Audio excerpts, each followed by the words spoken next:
Sa aking tainga. Pastor Eric?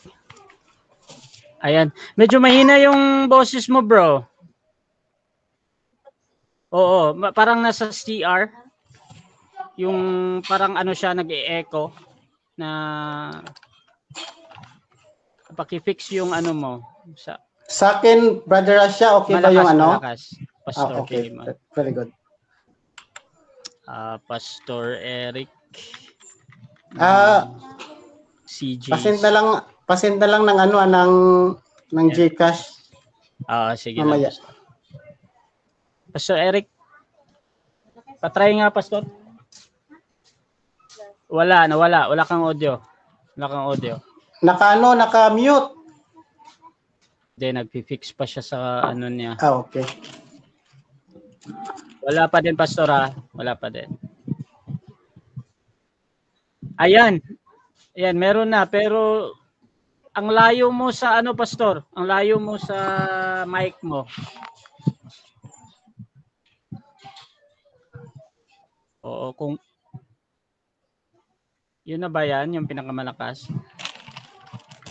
Para kang nasa ano, Pastor, yung nasa close room na malayo ka sa ano? Parang ano, basag yung kanyang voice.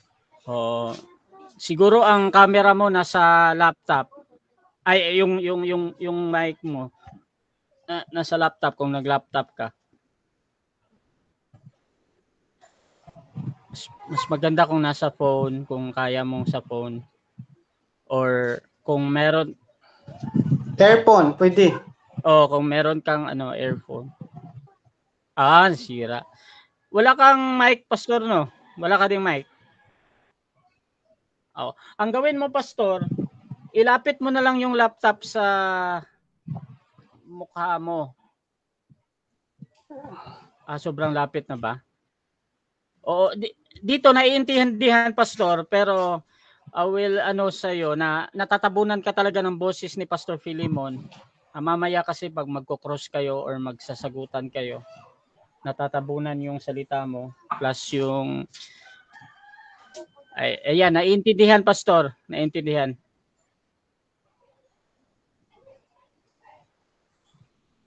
Sige, Pastor. Very good. Earphone. Kasi iba kasi iba yung dating na pag malakas talaga yung boses. Mas maganda sa live. Hello. Ganun pa din, Pastor, parang wala kang nilagay. Ganun pa din, Pastor, parang wala kang nilagay.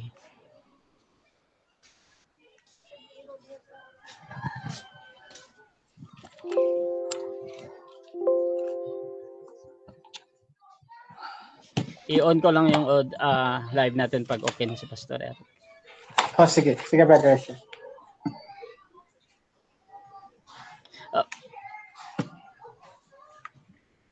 Ganun pa din, Pastor. Hindi, may boses ka na, pero mahina pa din. Mahina pa din. Yung mic mo sa headset, hindi nasa laptop pa din, yung mic mo. I-fix mo yung mic mo. Naririnig mo kami, Pastor Eric? Naririnig mo kami sa earphone? Sa earphone, naririnig mo kami? So baka hindi nag-work yung earphone. Hindi nga. Bro, Pastor Philemon. Yes. Yung nilagay ko lang dito ba is reform. Kasi natatakot ako kung ano ba to. Anong continue dito? Reform. Pwede Reform Baptist. Baptist, okay, thank you. Kasi merong yung kay Presbyterian, Calvinist, Reform born again. Meron niyang Reform born again. Reform born again. Kasi yung Reform, para siyang sa theology, pag sinabi nating Reform, sa theology na, parang hindi na siya sa sect, sa group, pag-theology na, belief na, paniniwala. That is why mayroong Baptist Reform, Christian Reform. Para ini-exclude nyo yung general na, for example, pag sinabing Baptist, di ba? Parang pag nilalagyan ng reform. Like for example sa kay Pastor Arnel, Presbyterian siya pero yung theology niya is Reform. Okay, gets. Reform Baptist. Kasi yan, okay na. Yan. Maganda. Nakakatakot yung boses Yan, nag-work na yung headset. Nag-work na, Pastor, yung headset.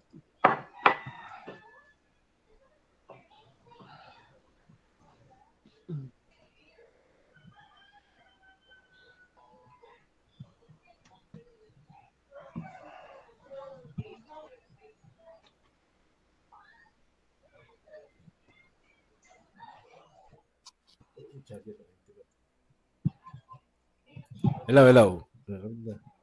Okay na. Napakalakas. Yan, hello.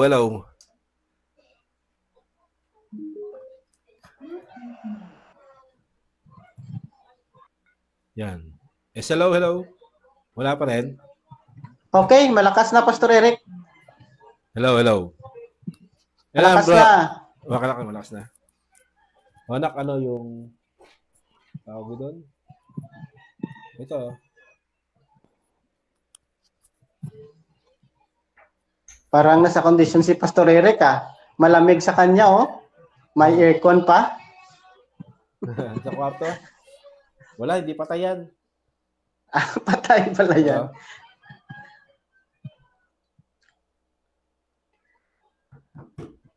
Okay, arrange ko lang yung mukha niyo dito.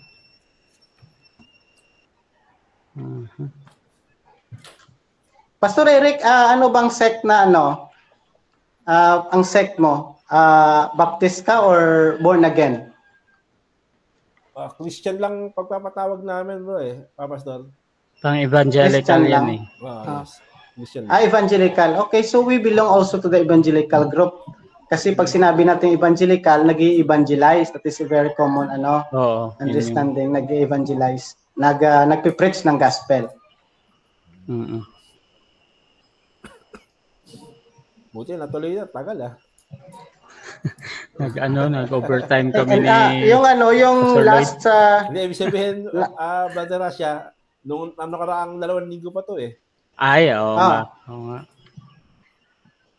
Ang una kasi na-release yung kinuha namin sasakyan ng aking yan pala.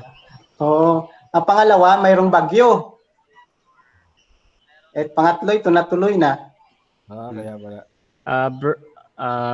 Magsisend ako ng link sa aking live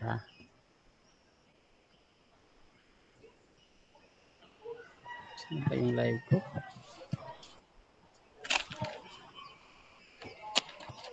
Pastor Eric, ano bang name ng church nyo? Church of Jesus Christ, the Lord and Savior. CGCLS. Yung mag-worship ba kayo, para kayong may mga drums, ganon? Wala. Drums, meron. May mga music, kami, instruments. Meron kami mga music instrument. Pero hindi siya ganon kaingay. Pastor Philemon, isend ko yung link natin para ma-share nyo. Sige po. Piniem ko. Or you can visit yung profile ko. Habang nagsishare din ako.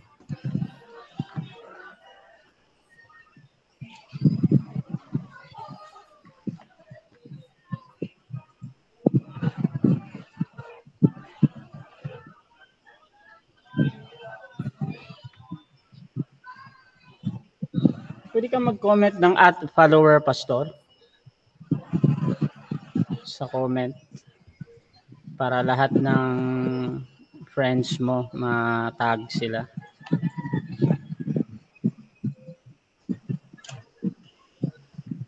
@follower tapos dapat merong nag-highlight siya. Merong yan @followers na sinasuggest siya.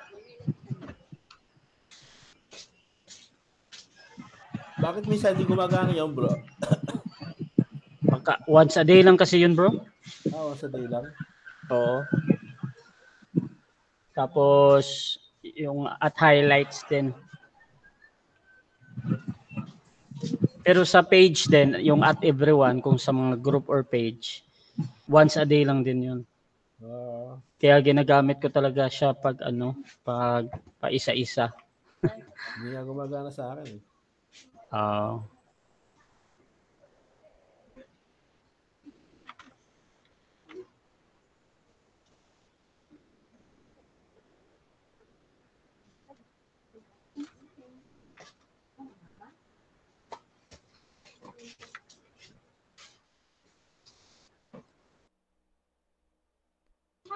Di kape ba yan?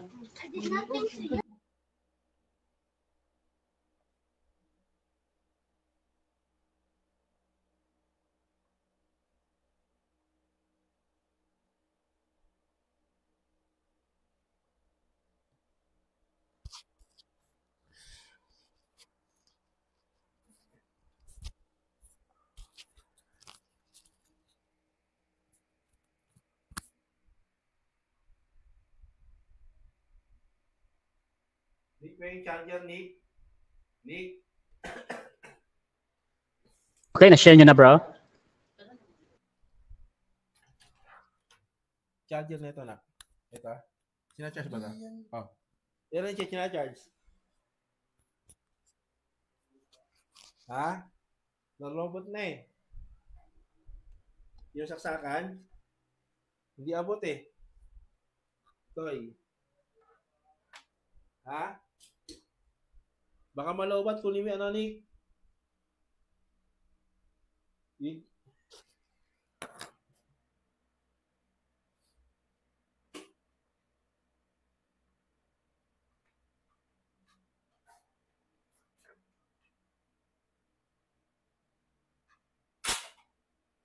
Share nyo na mga pastor. Na-share na. Thank you. Ayan, so habang merong ng audience. We're live in 543 and hello and welcome sa Russia TV mga kapatid, at meron tayong debate na magaganap ngayon September 30, 2025, at ang topic na pag-uusapan ay resolve that unconditional election is biblical. So syempre yung yes dito biblical, si Pastor Filimon Shera mga kapatid, at negative naman yung sa no na side is si Pastor Eric. So mga kapatid, ang ating setup ng debate, yung standard lang natin, yung 10 minutes presentation, 7 minutes sa pagtatanong, same din sa rebuttal, at 5 minutes na final conclusion. Mauuna si negative, mahuhuli si affirmative. Sa ating rules mga kapatid, standard rules ito ng Russia TV. Rule number 1, yung 20 seconds na pagsagot natin. Rule number 2, yung close-ended question natin, dapat sumagot sa pagpipilian muna bago magpaliwanag ng 20 seconds. Rule number 3, yung 10 seconds explanation rule natin. Kung hindi niya sasagutin ang tanong or wala doon ang sagot niya sa pagpipilian, meron siyang pagkakataon na magpaliwanag ng 10 seconds.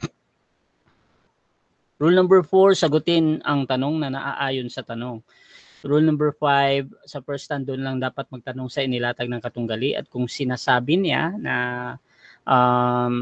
hindi ko pa nilatag yan, automatic next question yan. Rule number 6, dalawang warning galing sa akin, may disiplina. Rule number 7, bawat senaryo ng objection, isang beses lamang maaaring magpaliwanag. Isang objection lang at hindi susundan ng sunod-sunod na objection, at isang clarification lang din every question. At no objection during final conclusion. Rule number 8, no insult sa physical na itsura. Kasama na din doon yung mga pagmumura na alam natin. At out of topic syempre are not accepted. Rule number 9, no challenge question. Yung mga tanong na kung mabasa ko or paano kung mabasa ko. Rule number 10, para sa sensitive question, pwede kayong magtanong ng sensitive or personal question. Pero pwede din itong tanggihan ng ating sumasagot. Rule number 11, disconnection time limit. 7 minutes lamang ako maghihintay. Rule number 12, bilang tagapamagitan, ako ay nagsisilbing tagapangasiwa lamang ng debate na ito. At meron akong special authority na magtakda ng bagong rules. At syempre yung aking liability disclaimer na yung inyong pananaw, paniniwala o pahayag ay kayo po yung mananagot diyan. Ang mga sagot at opinyon ay pananagutan ng mismong nagsasalita. Hindi rin ako mananagot sa anumang hindi pagkakunawaan, pagkasira ng relasyon o iba pang epekto dulot ng nilalaman ng debate. So by the way mga kapatid, ako nga pala ang inyong host, moderator, streamer, timer, admin, Russia Vista mga kapatid. Ako ay isang Katoliko, one of the member ng Templar of Truth at ako po yung tatayong moderator, streamer ng debate na ito. So sumasang-ayon ba ang ating affirmative sa lahat ng nabanggit? Nakamute ka, Pastor. Yes po, Brother Russia. Okay. Sumasang-ayon po ako. Okay, at sumasang-ayon din ba ang ating negative?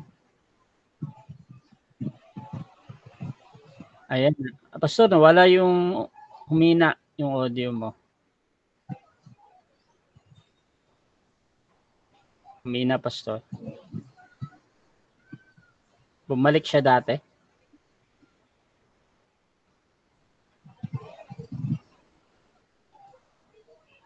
Fix lang natin.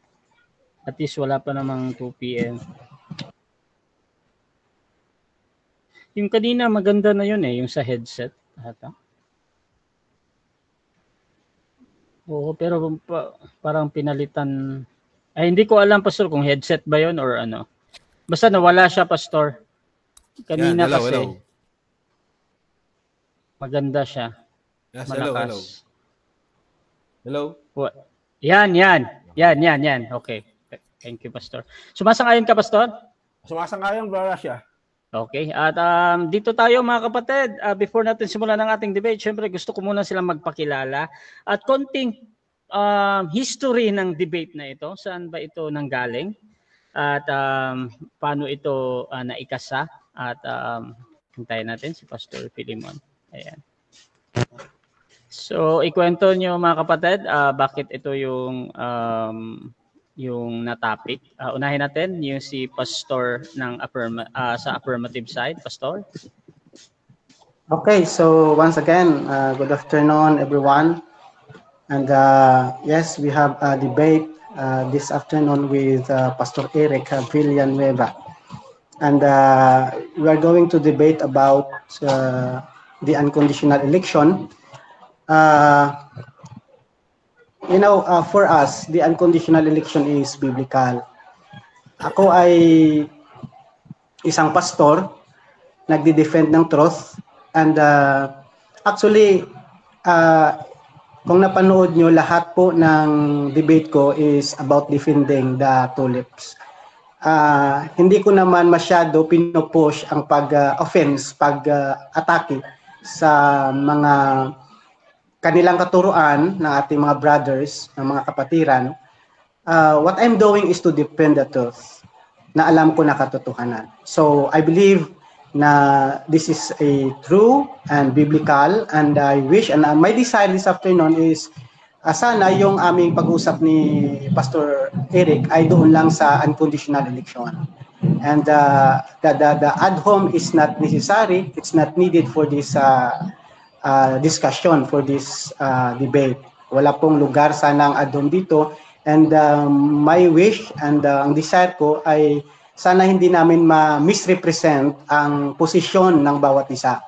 My wish for Pastor Eric, sana hindi niya ma-misrepresent, andoon siya magkikritik, magtatanong doon sa principle na talagang dapat ikritik sa unconditional election.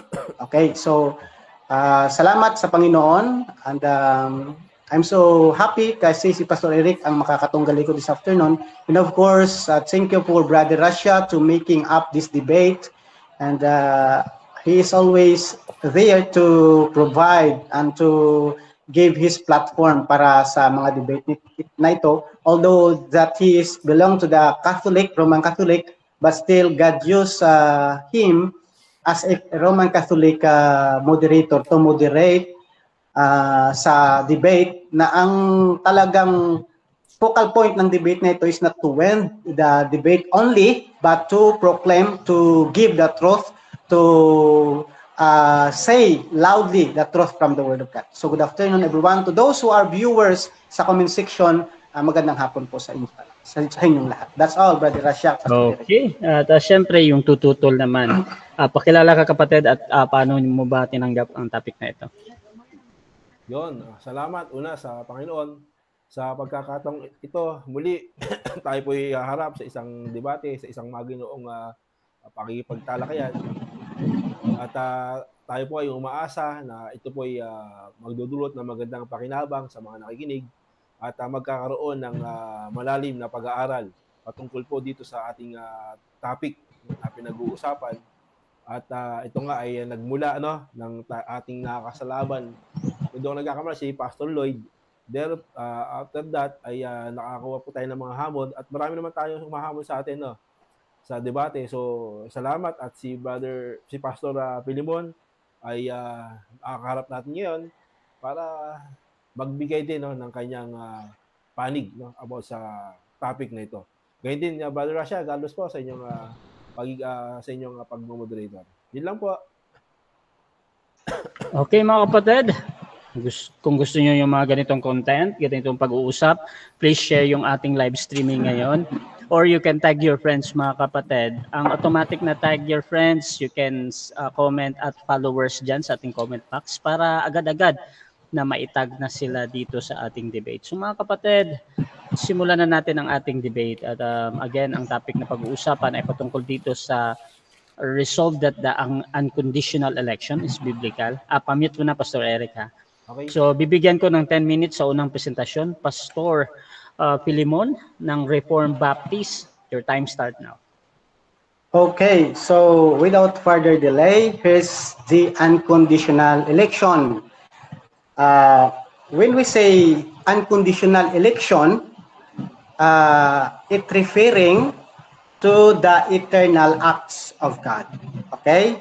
Eternal acts of God whereby in His sovereign good pleasure and on account of no foreseen merit in them, He chose a certain number of sinners to be the recipients of a special grace and eternal salvation. It may be said that God, in His eternal purpose to save some of human race in and by Jesus Christ. Okay? Some, because may pinili ang Diyos, may inelect siya sa kaligtasan.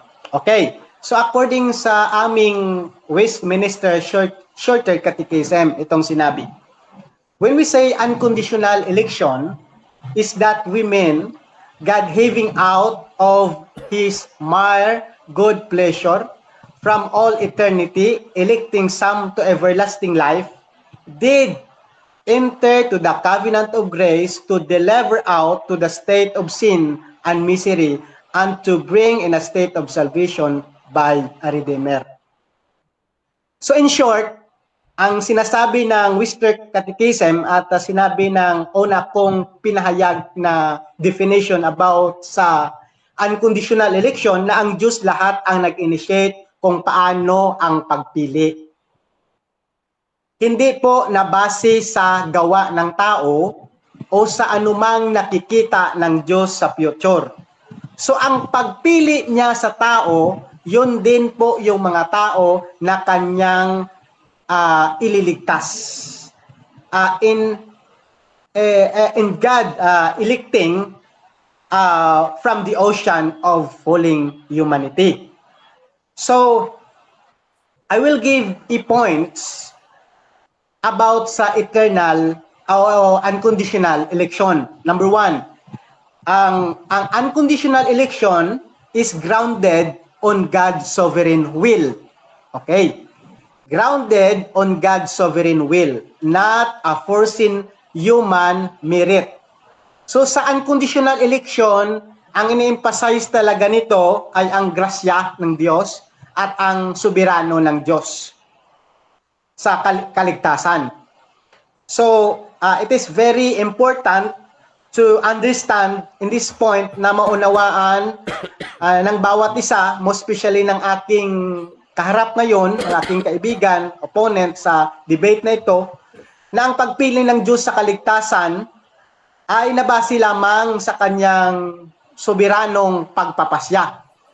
Okay. Because, in-emphasize natin yan because mayroong paniniwala at ang paniniwala ng iba of our some brethren, evangelical brothers from other camp, no, na they try to destroy, they are very against about this unconditional election. Maybe they cannot truly understand and grasp of what is unconditional election all about. So, according to them, they believe that election is biblical because we cannot avoid the word election in the Bible. The word election in the Bible is, we can read election in the Bible, the entire Bible proclaim about election. So, they cannot negate, they cannot say no that there is no election in the Bible, but they believe election in the Bible in some sense, in different idea. Na yes, they affirm that there is a election in the Bible, pero ang pag-elect ng Diyos, according to them, is based to those who will going to choose Jesus. According to them, God looks in the corridor of time, and upon looking at the corridors of time, God already foreseen, nakita ng Diyos kung sino yung tao na mananampalataya at pipili sa Panginoon, and those who going to choose Jesus, kung sino yung mga tao na sasampalataya sa future kay Jesus, yun din daw yung tao na pipiliin ng Diyos para sa kaligtasan.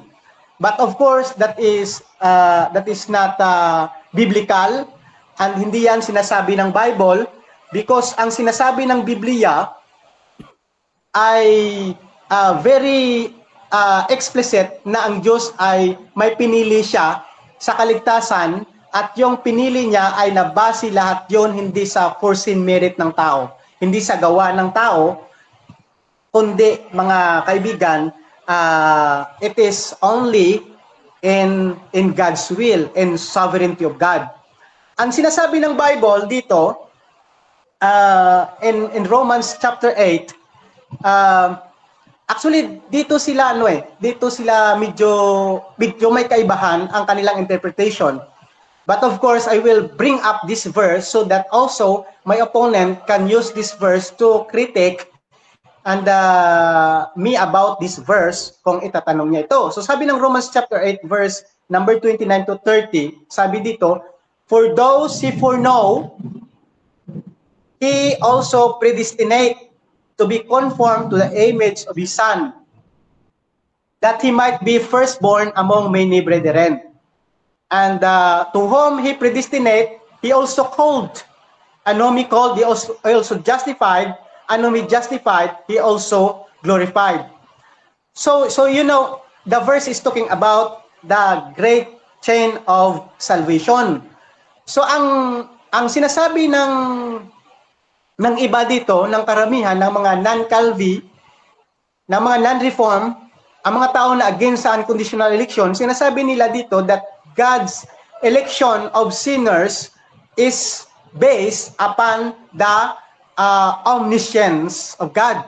Because God knew in the future, at in-explain ko earlier, that those who are people who chose Jesus, kung sino yung nakita ng Diyos na magpumili kay Jesus na nampalataya sa future, yun din ang kanyang at tawagin, i-predestined, at tawagin, i-justified, hanggang sa glorified.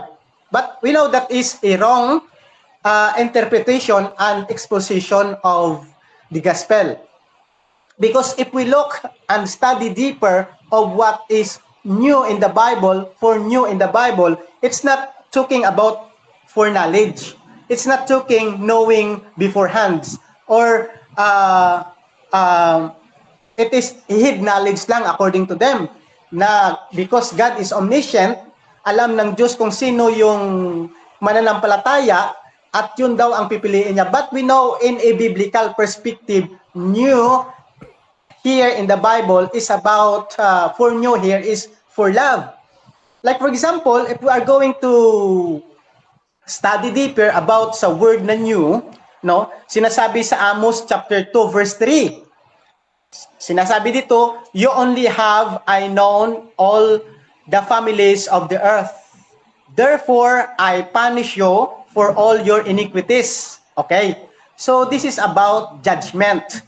And the verse talking about judgment and why God will going to judge, to punish Israel. And of course, according to the verse, because of their iniquities. Okay.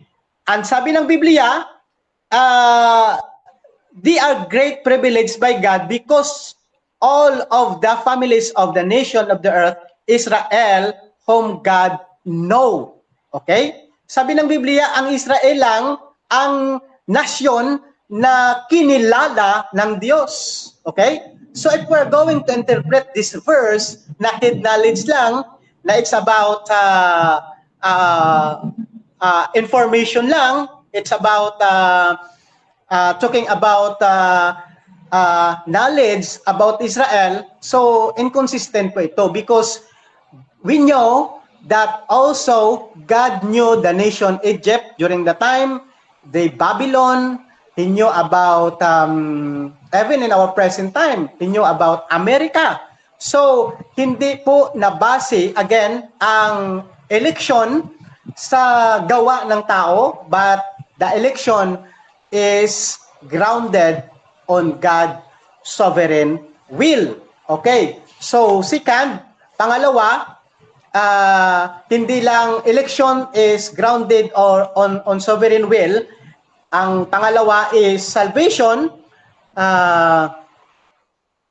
Ang salvation is eternal. Time. Oh my. Okay, so dyan nagtatapos ang nag-enjoy ako doon, no? Walang warning, no? So dyan nagtatapos mga kapatid ang ating first presentation at dako tayo sa 7 minutes na pagtatanong. Pastor Eric, your time start now. Okay, sabi mo ang Diyos, ang kinilala nakamute ka, Pastor Eric, nakamute. Nakamute ba? Nakamute ka, hello. Pastor. Wala pa din. Yan. Hello. Yan. Okay na. Proceed, bro. Proceed. Okay. So, sabi mo, no? Ang Diyos, kinilala niya lang yung Israel. So, tanungin kita, kailan nagsimula, no, itong unconditional election?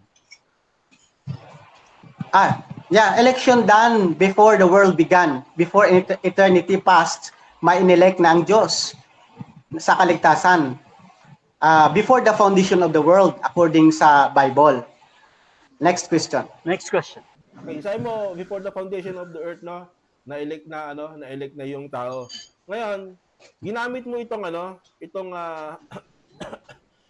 Israel na pinili lang. Ibig sabihin, hindi niya pinili yung mga hintil. Tama, mali? Tama, mali. Mali. Mali. Ang sinabi ko kanina, yung Israel lang ang kinilala ng Diyos because ini-elaborate ko yung word na new sa Bible. Ini-elaborate ko ang new sa Bible na according sa Bible, ang Israel lang ang kinilala ng Diyos. So, ang new pala sa Bible is not talking about information, but there is another definition, may malalim na kahulugan ang new sa Bible. So, saan mo kinilala? Wala ba sa Biblia, no, per se sa lumang tipan na ginamit mo, na yung Israel ay hindi pinili ng Diyos, bagamat siya maliit lang? Meron, wala? Mayroon sa Old Testament na pinili ang Diyos. Mayroon. Okay. So, dahil sila ay pinili, na, ibig sabihin, sa pagpili ng Diyos, Israel lang ang pinili, nangangahulugan ba na silang lahat na pinili ay ligtas na? Oo, hindi?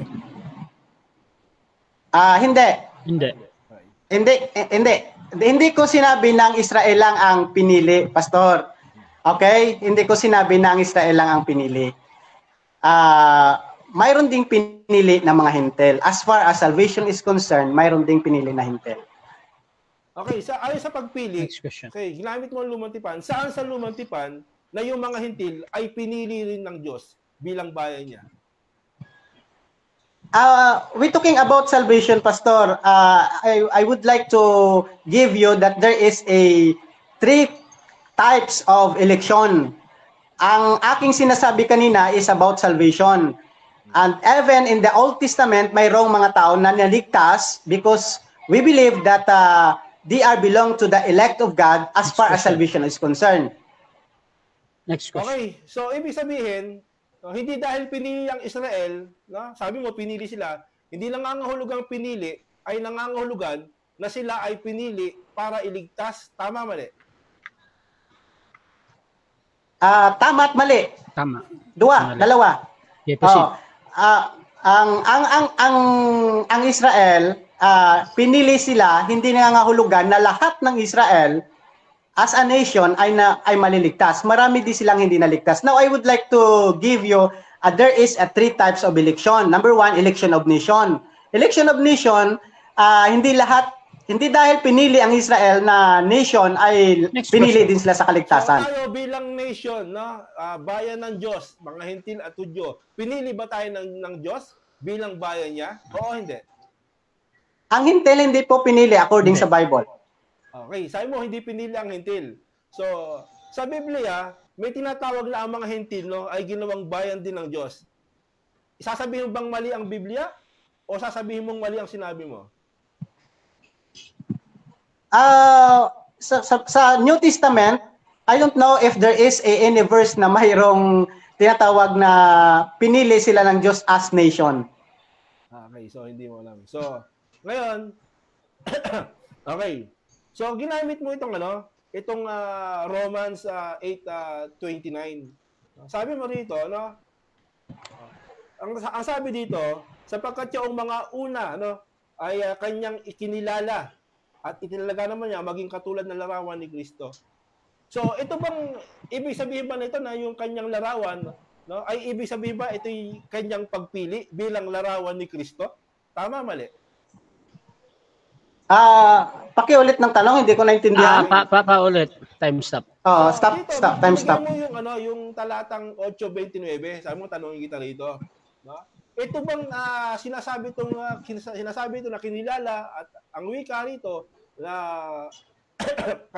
ay itinalaga naman niya na maging katulad ng kalarawan ng kanyang anak. Ibig bang sabihin, yung pagiging katulad ng larawan ng kanyang anak ay nangangahulugan ba na ito'y pagpili o pinili ng Diyos? Ito kung sinasabi mo? That is the result of God's chosen. So, okay. Sabi mo, result lang ito, no? So, meron ka bang mababasa na unconditional election sa Biblia? There is mayroon mga katotohanan sa Bible na we cannot read explicitly, but the substance and the principle is there. Like for example, I don't know if you believe about Trinity. Trinity is biblical, but yet we cannot read verse by verse or word for word Trinity. So may mga katotohanan sa Bible na hindi natin mababasa, but it's not it's hindi big sabihin na hindi ito totoo. So we cannot read unconditional election. Next question na. 29 ng Roma, no? Bakit mo siya ginamit kung hindi naman pala ito kumakahulugan sa unconditional election? Because of course, the principle is talking about the Romans chapter 8 verse 29 to 30 is talking about the unconditional election. Although we cannot read verbatim explicitly, but if we are going to dig deeper and study deeper Romans chapter 8 verse 29 to 30, Pastor, okay, ay na talaga nandiyan ang unconditional election. Okay, sabi mo kanina, next question. Sabi mo kanina, ito tinatawag na konsepto lang ng unconditional, pero hindi totally conditional. Time. Okay. So, napakaikli ng time, no? 7 minutes, mabilis lang talaga. So, dyan nagtatapos mga kapatid ang ating first cross. Dako tayo sa ating first presentation ng ating negative. Pero bago yan, shoutout muna sa ating nasa live. Sabi dito, hi po, ang negative ba ay ayaw sa pagpili ng Diyos? Shoutout din kay Erwin de la Cruz. Sabi niya, I strongly do not believe sa cheap grace on Lord's salvation. Sabi naman ni Albert Hinkel, I strongly disagree with the Calvinistic perspective. Kaso parang nauumay na ako sa mga strawman ng mga non-Calvinist. Shoutout din mga kapatid dito kay Erwin de la Cruz. Lumalaban lang kami sa mga rabid anti-Calvinist kagaya ni R.A. Puentes, Dino Diaz, James Orenciada, Alex Santos at iba pang mga kasama nila. Mga nagmamagaling kasi ang mga ito, pero mga mangmang naman at mali-mali naman bumasa sa Biblia. Nilalabanan namin sila to defend the doctrine of grace, not to attack the free will doctrine. Pero sa mga silent lang at hindi naman umaatake sa Calvinism, even though they disagree with us, hindi din kami naghahamon sa kanila.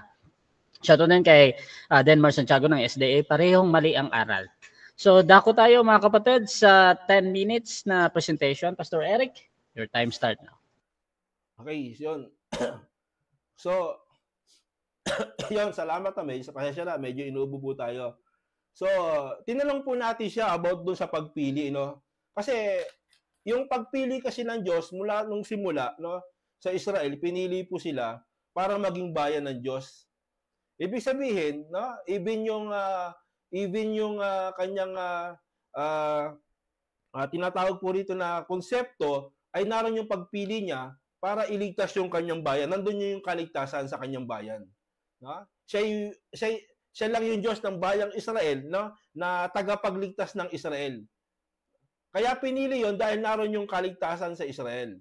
Ngayon, no, nung tinanong natin, yung bang hentil pinili rin, sabi niya ay hindi daw, kung di ako nagkakamali, no, hindi pinili yung mga hentil. Even hindi sila bayan ng Diyos.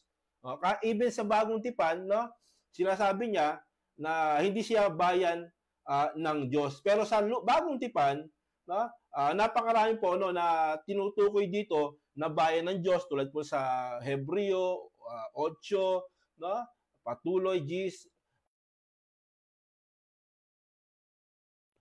8:20 tawag dito 8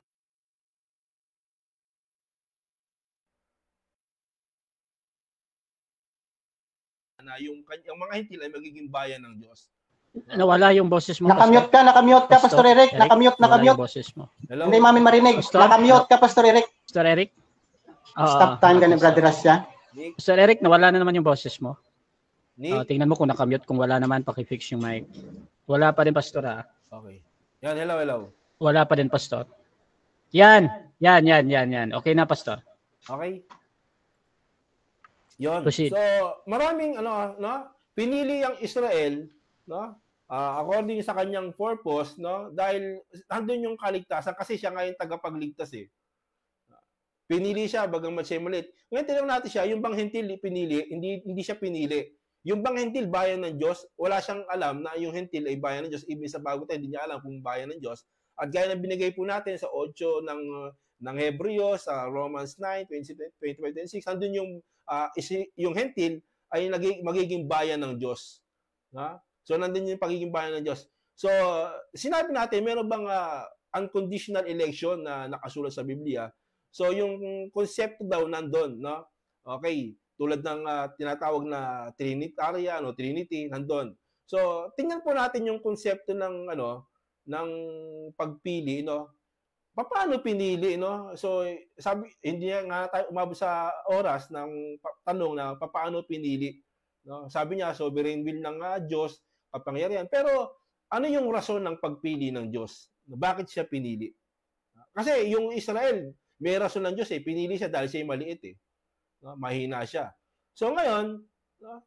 sa mga binigay po natin mga tanong, mga talata, mga katanungan, nakita po natin na medyo may pagkakaiba, no? Ang tinutukoy niya pag sinabi kong pag sinabi natin election, pumupunta ngayon siya sa salvation, iba raw yung salvation, iba yung sa election. So, para bagang ang election sa kanya, yung pinili, hindi pa ligtas, no? Hindi pa ligtas. So, yun naman yung kanilang aral doon, no? Ngayon, nung pumunta naman tayo dito sa Romans 8:29, no? ano ba yung nilalarawan dito? Tanong natin, no? Na ito ba'y tinatawag na ano? Ito ba yung sinasabi mong unconditional election? Gaya ng yung sinabi na dito kita tanungin. So unconditional ba ang tinatawag niya? Sabi niya wala raw yung ano, yung even yung verbatim, yung konsepto raw naroon. Kaya tinanong ko, yung bang pagpili, ito bang unconditional election na tinatawag, ito ba yung ano, yung pinili tulad ng pagiging larawan ni Kristo? Sabi niya, parang ang pagkakaunawa kayo ni salvation, no? Napunta na sa salvation siya o sa grace. So, tinatanong lang naman natin, ito ba yung unconditional election, yung talagang pagpili ng Diyos sa talatang ito? Ayan, no? So, dito, kung mapapansin po natin, no, tulad ng pagpili, pagkilala na tinalaga naman niya, maging katulad ng larawan, so meron pong pagiging katulad ng larawan. No? Ibig sabihin, yung pagpili o tinutukoy na paglalarawan o pagtulad, no? Pagpili na itinalaga ay yung pagiging larawan ni Kristo. Oh, yan. Ngayon, ang tanong, paano ka magiging larawan ni Kristo? 'Di ba? Paano ka magiging larawan ni Kristo? Dahil ba ikay pinili, larawan ka na ni Kristo? So meron meron ka munang pupuntahan, no, merong aral dito na mula ng una, no, na yun yung kanyang pagpili, paano pinili, paano siya napili, no? Paano naging larawan ni Kristo? At hindi tayo mabot sa tanong sa 30. At yung mga tinalaga naman niya ay kanyang tinawag, no, naman, at mga tinawag na ay inaring ganap naman. At ang mga inaring ganap ay niluwalhati din naman niya. Ibig sabihin, itong mga tinawag pala, no, itong mga tinalaga pala, no, ay kanyang tinawag, no, at mga tinawag ay inaring ganap. Ibig sabihin, yung pagkatawag, yung pagkapili, no, andun po yung pag-aaring ganap. Ngayon, paano ba naging nag-aring ganap, inaring ganap ang ano, ang mga tao, no? Saan ka inaaring ganap? So, maliwanag naman 'yan dito sa Korinto, no? Puntahan po natin, paano ba, no? Itong pag-aaring ganap, no? Sandali lang po. Okay, basahin po natin itong ano, sa Korinto, no? Saan ba yun? Yan. Hindi na po, hindi ko yung Bible ko, medyo wala. Dito sa unang Korinto, ay, kilo ba? 17? Dali, basahin ko lang, Okay. Medyo mahirap. Okay, magpas. Yan.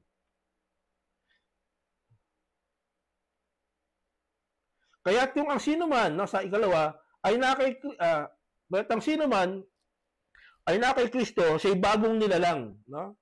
At ang dating bagay ay narito, siya'y pawang bago.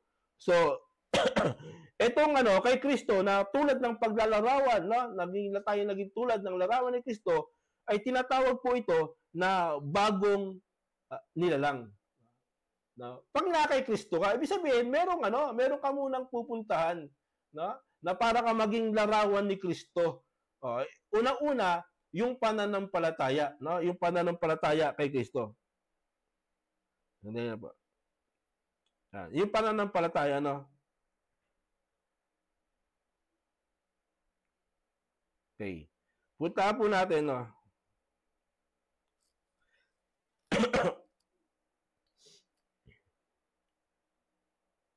Hindi na po,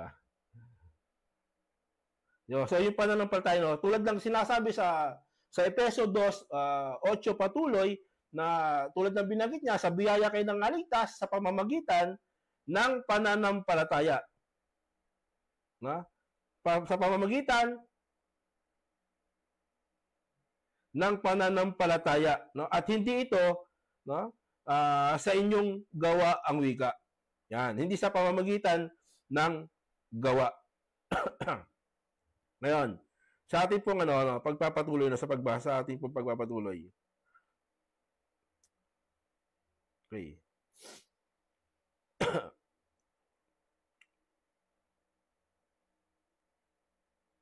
Sa 2:16, bagamat nalalaman ng tao hindi inaaring ganap sa pamamagitan ng kautusan, maliban sa pamamagitan ng pananampalataya kay Kristo, tayo naman nagsasampalataya kay Kristo Jesus upang tayo ariing ganap sa pamamagitan ng pananampalataya kay Kristo. Ibig sabihin, no, verse 16 ng Galatians, itong pag-aaring ganap, no, natural, sa pamamagitan ng pananampalataya kay Kristo. So, inaaring ganap ka.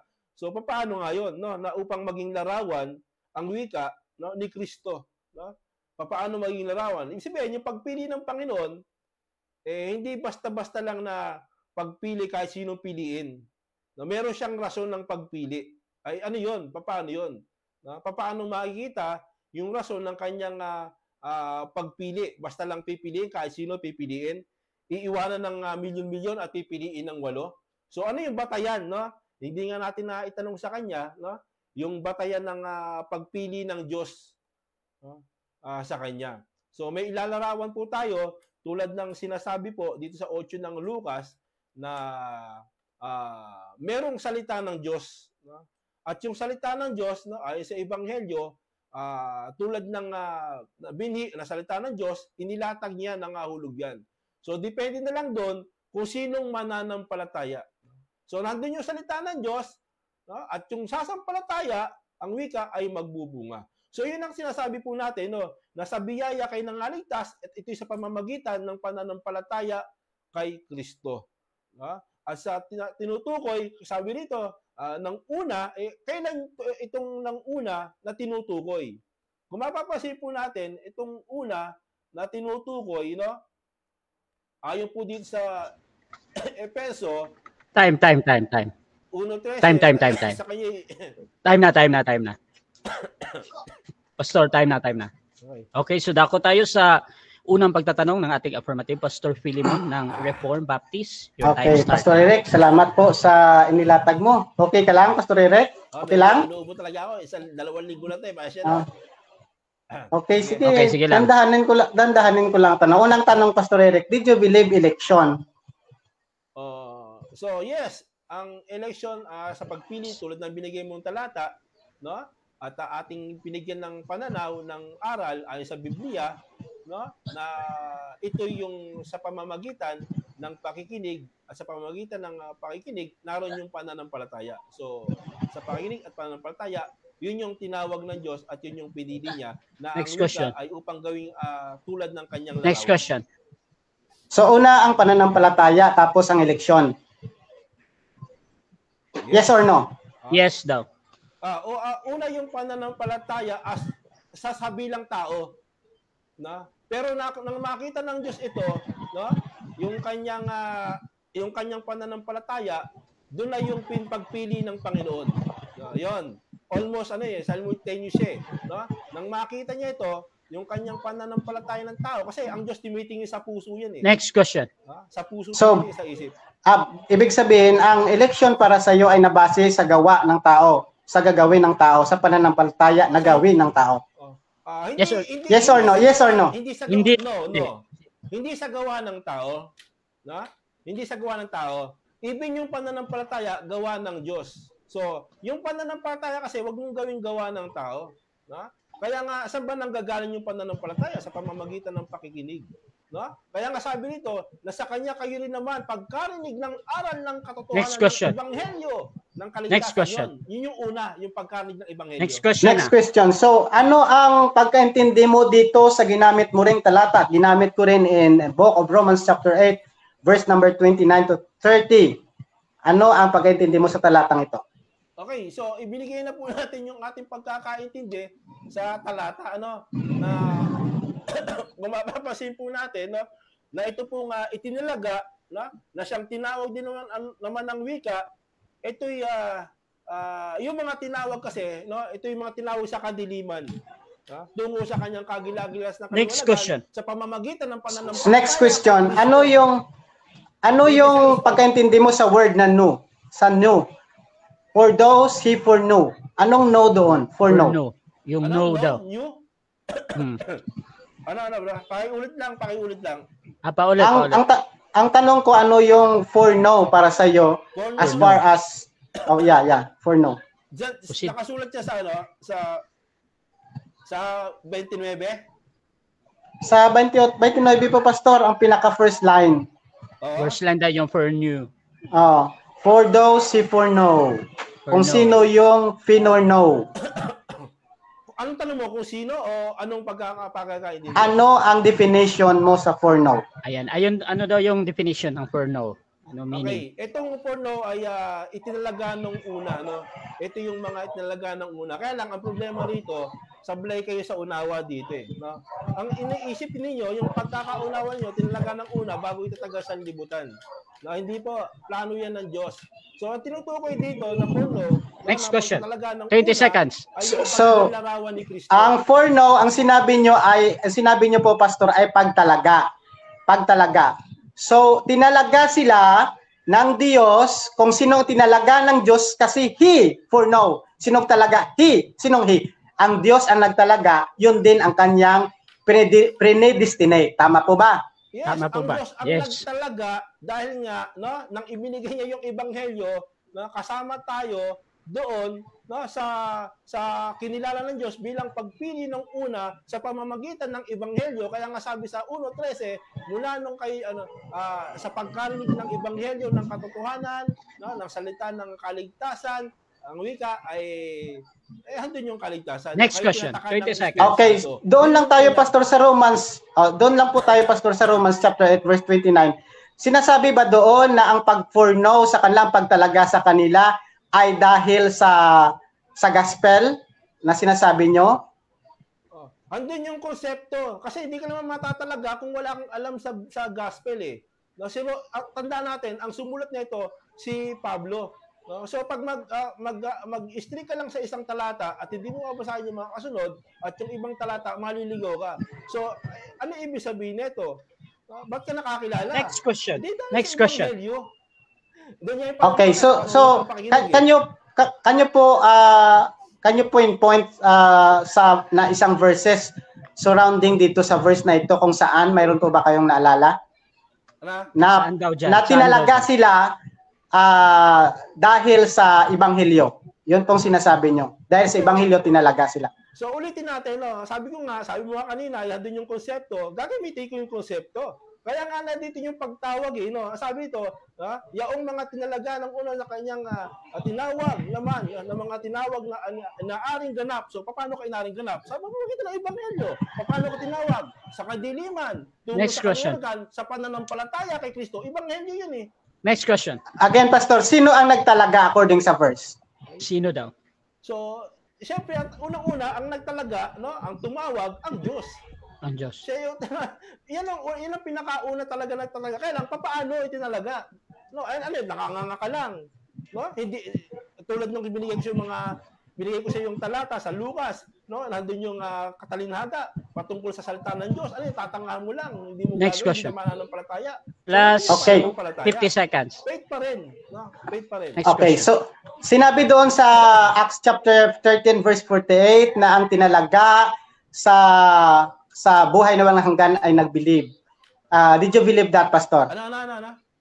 Ang itinalaga, ang inordain, predestined sa eternal life, nag-believe. Acts 13:48.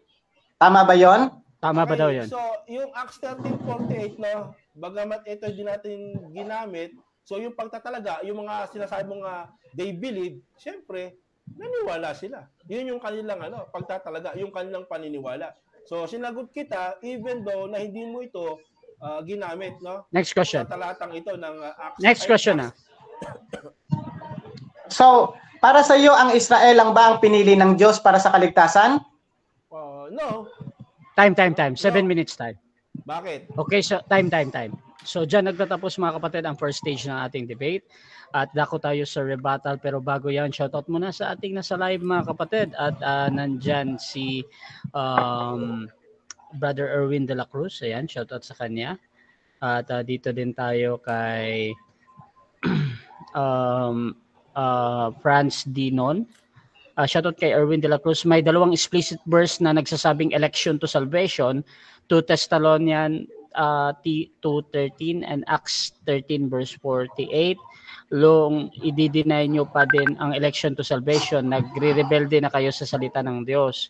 Romans 8:29, for whom he did foreknow, for new means for love, minahal ng Diyos noong una pa. Shout out din kay Brother Albert Hinkel. Pero Bro Erwin, don't you think yung mga strong words dyan ay actively preparing for destruction? Hindi siya language na passive reprobation. So ikaw ba ay double predestination believer? Hindi ba equal ultimacy yan? Shout out din kay yung naka-Japanese pastor. Anong kaibahan ng pagpili ng Calvinist at hindi? Shout out din kay Erwin de la Cruz. Okay, yes, consistent ako doon. Yung word na prepared doon ay in reference sa description sa Diyos as the potter. It really means create or creation. Meaning to say, may nilikha ang Diyos para sa kaligtasan at meron din naman para hindi maligtas. That is why hell was also created in the first place. Shout out din kay Johanna. Hi po, ang negative ba ay ayaw sa pagpili ng Diyos? At okay. So dako tayo sa rebuttal. Pastor Philemon, 10 minutes again. Your time start now. Okay, so I would like to clarify about sa election. Sinabi ko ito sa nakaraang debate ko na there is a 3 types of election. Number 1, again, election of nation. Pag sinabi nating election of nation, it's talking about the Israel, the Old Testament Israel, na talagang pinili sila as nation. But does not mean na dahil pinili sila as a nation, ay kasama na yun ang pagpili sa kanila lahat sa kaligtasan. Hindi po, mayroong pong mga Israelites na hindi pinili sa kaligtasan. As a nation, pinili sila, pero sa salvation, hindi. Pangalawa, yung mayroong election of vocation, of service, na mayroong pinili ang Diyos as a apostle, as a prophet, as a pastor.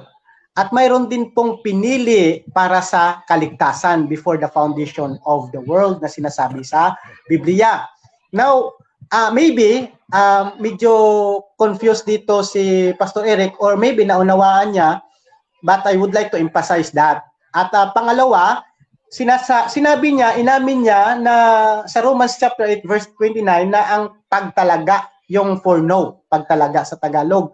So, kaya lang ang pagtalaga according sa kanya ay binasi niya kung sino yung mananampalataya at kung sinong mananampalataya, yun daw ang itinalaga ng Diyos. For them, itinalaga ng Diyos dahil sa Ebanghelyo. Yun ang kanyang very, though hindi klarong pahayag, but of course, we accept that because that is his stand. But as far as the Bible is concerned, sinabi talaga dito na for those who foreknow, ang Diyos ang nagtalaga at hindi sinasabi ni principle, ni essence ng Romans chapter 8 verse 29, hindi sinabi na because they accept the gospel or because of the gospel, but sinabi dito na he foreknow, kung ang Diyos ang nag-foreknow, yun din kanyang ipredestined. Ang ipredestined niya dun yung kanyang tatawagin sa kaligtasan, yung kanya, at kung sino yung tatawagin niya sa kaligtasan, doon sila din yung i-justified at i-glorified someday. So very clear yan na unconditional dahil solely act of God ang makikita natin dito. And of course, I will give a verse in Acts chapter 13 verse 48, what also sinasabi sa comment section that those who predestined to eternal life, kung sino yung predestined ng Diyos sa eternal life, believe. Meaning to say, kaya sila nag-believe, the belief is the result of their election or their predestination. So, yun ang sinasabi ng Biblia na talaga ang unconditional election, we cannot deny that unconditional election is very biblical. Like for example, one of the verse that very, very explicit na ginagamit na namin yung ang Ephesians 1:4. Dahil sinasabi doon na He chose us in Him before the foundation of the world.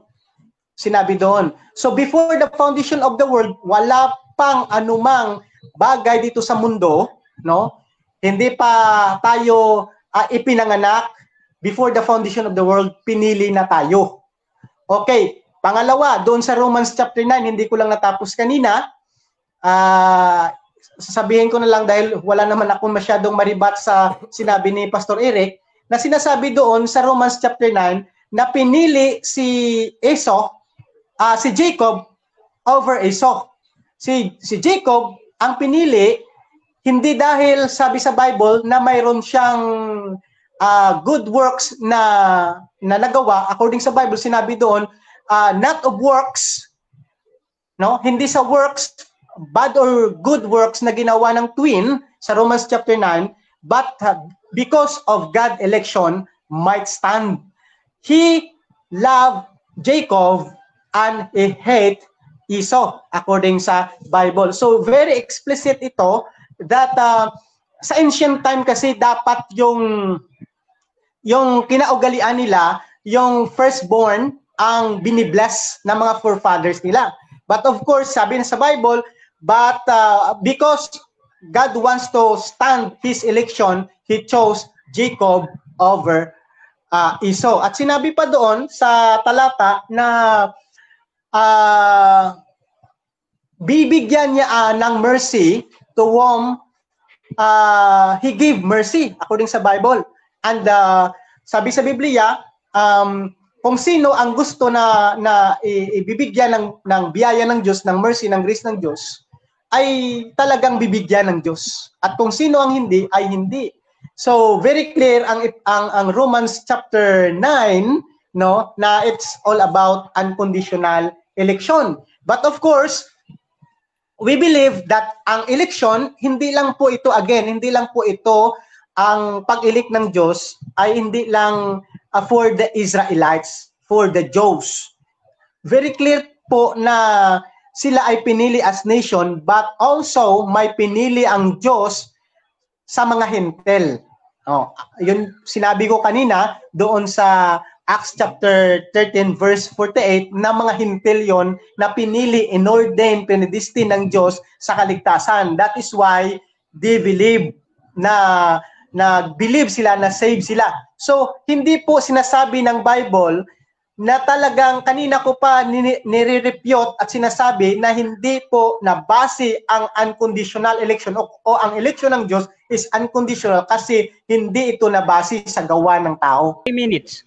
If we are going to believe na ang election ay nabase sa gawa ng tao, then that is not election anymore. That is not election of God anymore. Hindi masasabi natin na ang Diyos ang nag-elect sa kanila dahil sila ay nanampalataya because they first chose Jesus. They first believed Jesus. At hindi ito eleksyon ng Diyos dahil conditional election na ito, no? Na nababase na sa gawa ng tao at hindi ganyan ang sinasabi ng Bible. Because sinasabi ng Bible in the book of 2 Timothy chapter 2 verse 2 Timothy chapter 1 verse 9 na talagang ibinigay na tayong mga believer ay ibinigay na tayo before the world began, sabi ng Biblia. Before pa na lalang ang mundo, before pa ginawa ang mundo ng Diyos.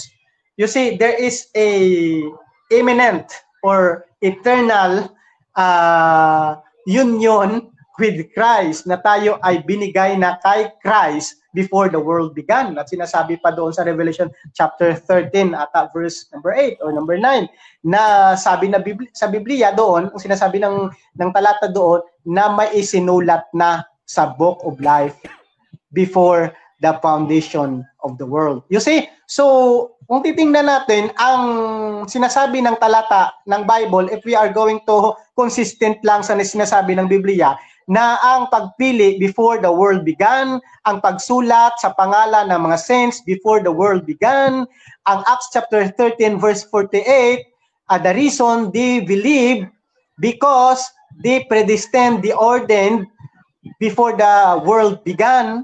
So mga tagapakinig, mga kaibigan, hindi ito nabase sa gawa ng tao. It is only dwell or yielded or masasabi natin solely in the act, in the will of God. ang sabi pa ng talata sa Isaiah chapter 48 verse number 10, He declare the end from the beginning. He will do He will fulfill kung ano ang purpose. He will do what God's purpose. He will accomplish what God's purpose according sa Bible. That is why we believe po na ang unconditional election is biblical because very strong ito sa Bible na talagang hindi nababase sa gawa natin. So, that's all, Brother Rasha. Brother Rasha, that's all. Thank you. I'm satisfied with that. At syempre, dako tayo sa second cross ng ating negative. Pastor Eric ng CJCLS, your time start now, 7 minutes. So, may kaugnayan ba yung krus o yung dugo ni Kristo, no, yung pagkasugo kay Kristo, meron bang kaugnayan ito doon sa pagpili ng Diyos? Meron o wala? Meron. Okay. Explain? So, Yes, explain pa, 20 seconds. Explain ko. Kasi yung ang kamatayan ni Jesus sa cross ay bayad yon sa mga kanyang pinili sa kaligtasan. It is a payment, redemption, bayad sa kasalanan ng kanyang pinili sa kaligtasan. Okay. So that is what we call the transient union with Christ sa mga pinili. Next question. Sabi mo, bayad yun, no, sa kasalanan, no, ng tao.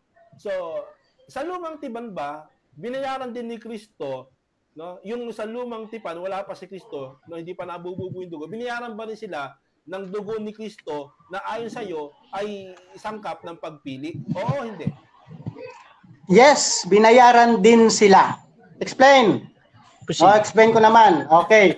Sa Old Testament, ang ginagawa nila doon is they kill the animals. Right?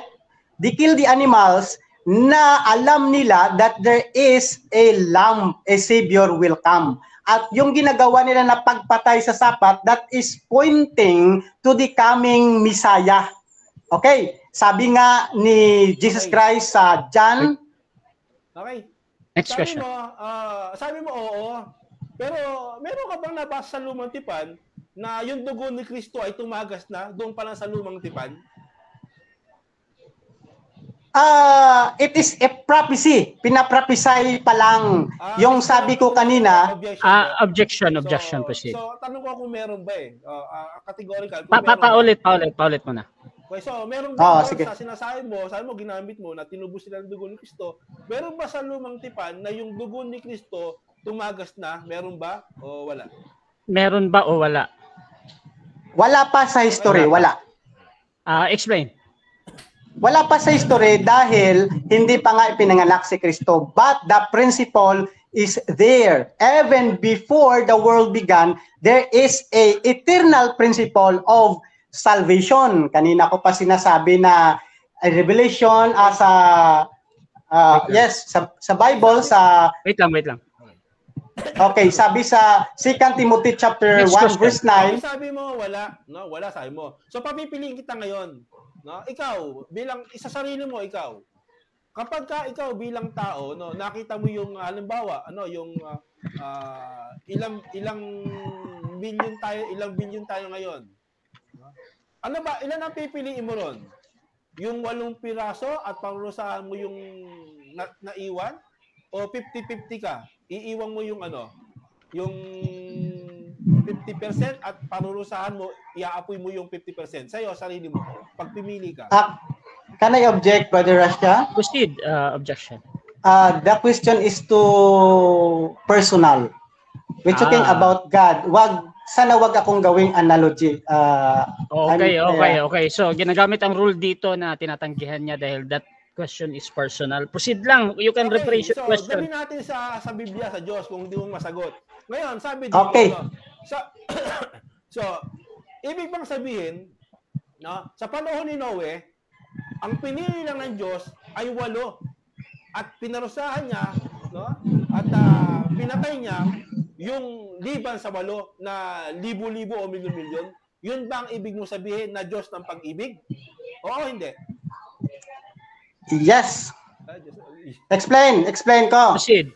Okay. So, Diyos ay Diyos ng pag-ibig, but we need also to understand and look other attributes of God that He is also wrathful to the sin. Ang mga tao doon ay they are fit at dapat sila parusahan ng Diyos. Okay, so bakit sila dapat parusahan ng Diyos at hindi piliin? Dahil sa kanilang kasalanan. Ibig ba sabihin, dahil sa kanilang kasamaan, ay hindi sila pinili ng Diyos? Tama, mali? Ay, dapat kahit si Noah ay hindi naman dapat pili ng Diyos. Mali, mali. Oh, sige. Mali daw, mali. Okay, mali. Sige, diretso.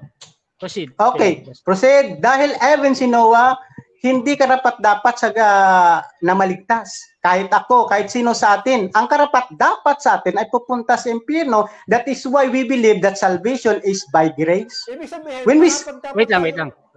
When we say grace, patapusin mo na. When we say grace, unmerited favor, we are not deserved for this grace. Okay, ang tao karapat-dapat sa impyerno. So nilikha pala ng Diyos ang tao na mabuti ay karapat-dapat sa impyerno. Tama, mali? Mali. Okay. Sabi mo kanina. Mali, explain. Explain mo na. 20 seconds, explain. Explain ko muna. Hindi kinreate ang tao ng Diyos na karapat-dapat sa hell. Ang sinasabi ng Bible ay mapupunta ang tao sa hell, naging karapat-dapat siya dahil po sa kanyang kasalanan. At wala nang kasalanan. Last 1 minute. Ibig sabihin, dahil sa kasalanan, hindi siya pinili ng Diyos. No? Tama, mali? Mali. Explain.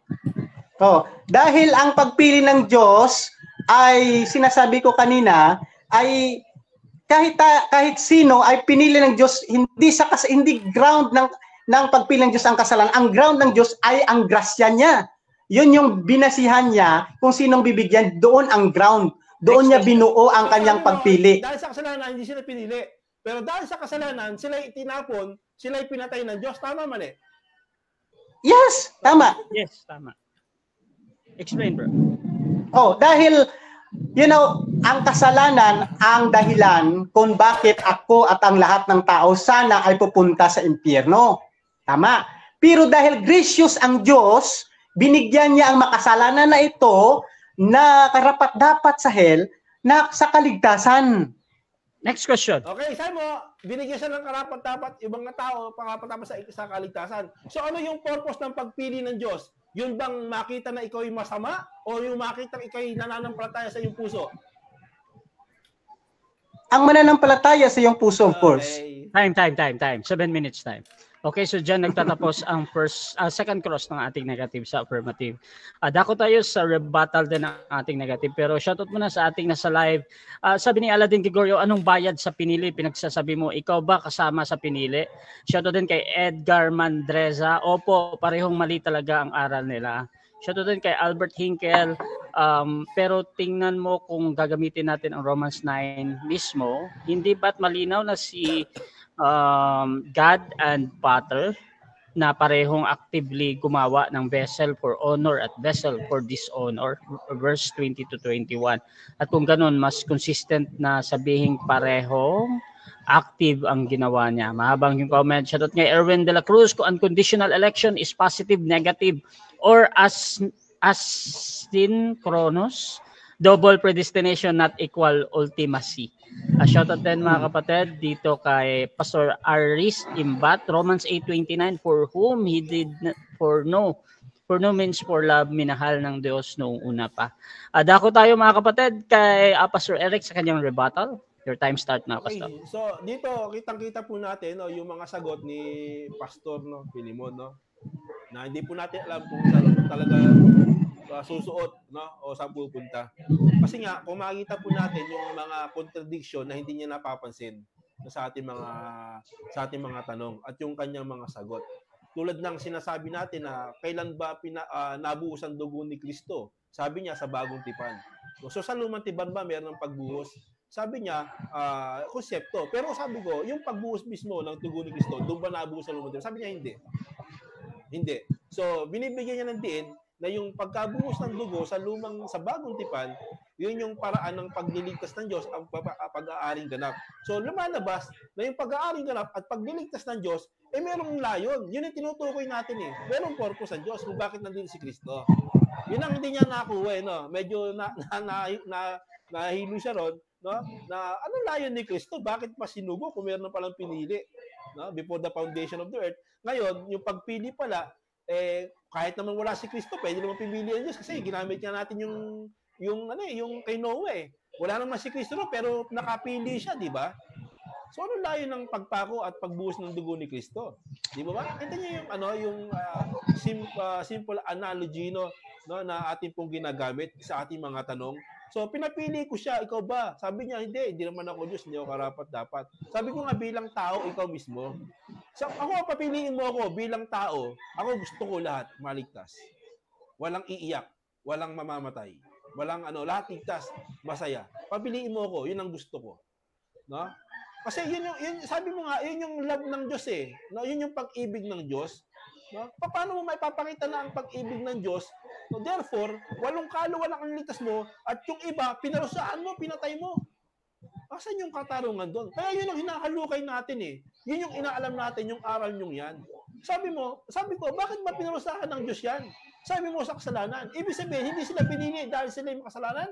Oo, sabi mo. Ibig sabihin, mayroong pinipili ang Diyos. Sa ano? Ano ba? Sabi ko, tinanong ta, ano ba pipili niya? Yung masama na gumagawa ng masama o yung mabuti na sa pananampalataya? Sabi mo, sa pananampalataya, ibig sabihin, merong purpose ang Diyos, meron siyang batayan ng pagpili, yung sa pamamagitan ng pagkilala sa Diyos at pananampalataya. Doon pa lang, dibang na yung yung aral mo na unconditional election. Kasi meron pala eh. So yun ang sinasabi ko sa inyo, no? Yun ang sinasabi ko sa inyo na bago natin i-present yung ating aral, alamin natin, dapat tinanggihan nyo na yung free will. Tinanggihan nyo na yung pananampalataya. No? Dapat inilagay nyo na kagad sa isipan ninyo, wala yung pananampalataya, wala yung free will, kundi ito lang ang gusto ng Diyos. Kasi yun yung talagang unconditional election na ginamit mo sa Roman 9. Di ba? Ginamit mo pa nga yun eh. Kaya nga marami nagkakamali eh. So, isang mga tanong ko pa lang sa'yo, lumalabas na merong basihan ng Diyos ng pagpili. Hindi basta-basta pipili ka lang. Kasi kung walang basihan ng Diyos, hindi makatarungan ng Diyos. Ang Diyos nyo, hindi pag-ibig, hindi makatarungan. Pero nilikha niya ang tao, therefore, pag likha ng tao, papatayin mo yung tao. Isasawala mo yung tao. At ang pipili mo lang pala, walong kaluluwa, nilikha mo pa yung tao. Ba't nilikha mo yung tao, walong kaluluwa ng ang ililigtas mo? Paano kung ang tao nga, kung kaya nga tinanong kita, kung ikaw tao, bilang tao, meron 10 tao dyan, no? Meron 10 tao, o mga makasalanang tao. Sino gusto mong maligtas doon? Di ba gusto mo lahat? Kasi yun ang ibig na Diyos, lahat mga ligtas at makaalam ng katotohanan. No? Kaya yung katotohanan mahalaga eh. Kasi yung katotohanan na magpapalaya sa iyo, kaibigan. 8 ng 1:31. So wag natin ibaliwala yung katotohanan ng aral. So doon pa lang, meron pa lang purpose ng Diyos. Bakit ano pang pinaglalaban natin dito? Di po ba? No? Kasi meron pala, nakikita pala ng Diyos yung puso ng tao. At malino naman yan. Na ginamit sa bagong tipan, lumang tipan, na ang Diyos tinitingin sa puso. So yun yung kanyang pagtingin sa puso. Pag nakita niya, tulad ng sinabi mo, dahil siya gumawa ng pananampalataya, yun, pinili siya. Merong purpose siya, meron siyang layon, meron siyang batayan ng pagpili. Hindi basta lang natutulog ka dyan, okay na, pili ka na, 8, pipiliin ko. Yung kayong lahat, parusahan ko. Tapos ang tatanungin kay Diyos, ba't mo pinurusahan yung marami at iniwan mo yung 8? Bakit? O di ba sabi mo rin dahil sa kasalanan, sa kasamaan? Yan pala naman eh. Diba? Dapat maunawaan po natin yan. Kasi ayaw ng Diyos na ang tao ay mapahamak, kundi mangagsisi. Yun yung ginawa niya. Kaya nga, ba't nangaral pa si Noah? Bakit gusto ng Diyos na ang tao ay mapahamak, kundi magsisi? 3:19 ng 1 Peter. Bakit ginawa niya pa yung aral na yun? Bakit yung sa pamamagitan ng ebanghelyo ng una, ng makilala ng tao, no? Yung ebanghelyo ng kaligtasan, no? Nang tinanggap ito ay kayo tinatakan ng una. Ibig sabihin, merong gamit ang ebanghelyo. Kaya nga binigay ko sa iyo yung yung talinhaga di ba? Binigay ko sa iyo yung talinhaga Sino ba pinili ng Diyos doon? Sabi mo, yung pananampalataya, yung may pag-ibig. Tama. Hindi yung mga gumagawa ng masama. Di ba? Hindi gumagawa. Biro mo, ikaw, nung pinanganak ka, nung nagkaisip ka, wala ka nang ginawa kundi kasamaan. No? Hindi man lang tumugtog sa iyo yung meron bang Diyos, hindi ka nagtanong. Di ba? Pero as soon as ganun ang sitwasyon, meron pa ring alok ang Diyos. Ayaw niya na lahat mapahamak, kundi ang ibig ng Diyos mangaligtas. Kaya nandun yung ebanghelyo ng Panginoon, no? Sa pamamagitan ng ebanghelyo ng Panginoon, nandun yung kanilang yung pagkakataon, yun yung kanilang kalayaan o free will nila na makapakinig. At pag nakapakinig sila ng salita ng Panginoon, walang iiwan ng Diyos, no? Sa tanggapin man nila o hindi, o magpapatuloy sila sa kasamaan. Kaya nga yung iba, sabi mo, pipili niya yung may pananampalataya sa puso at hindi yung masama No? Ngayon, nakarinig niya yung ebanghelyo. Narinig nila yung ebanghelyo, hindi na pinansin, puro kasamaan pa rin. Pipiliin ba ng Diyos yun? Sige nga. Biri mo, narinig mong ebanghelyo, pinapasok mo ito, pinalabas mo ron. Ano ka? Di ba yung talinhaga ni Kristo? Inagaw yung binhi ng dyablo, no? Tumubo, hindi nag-ugat.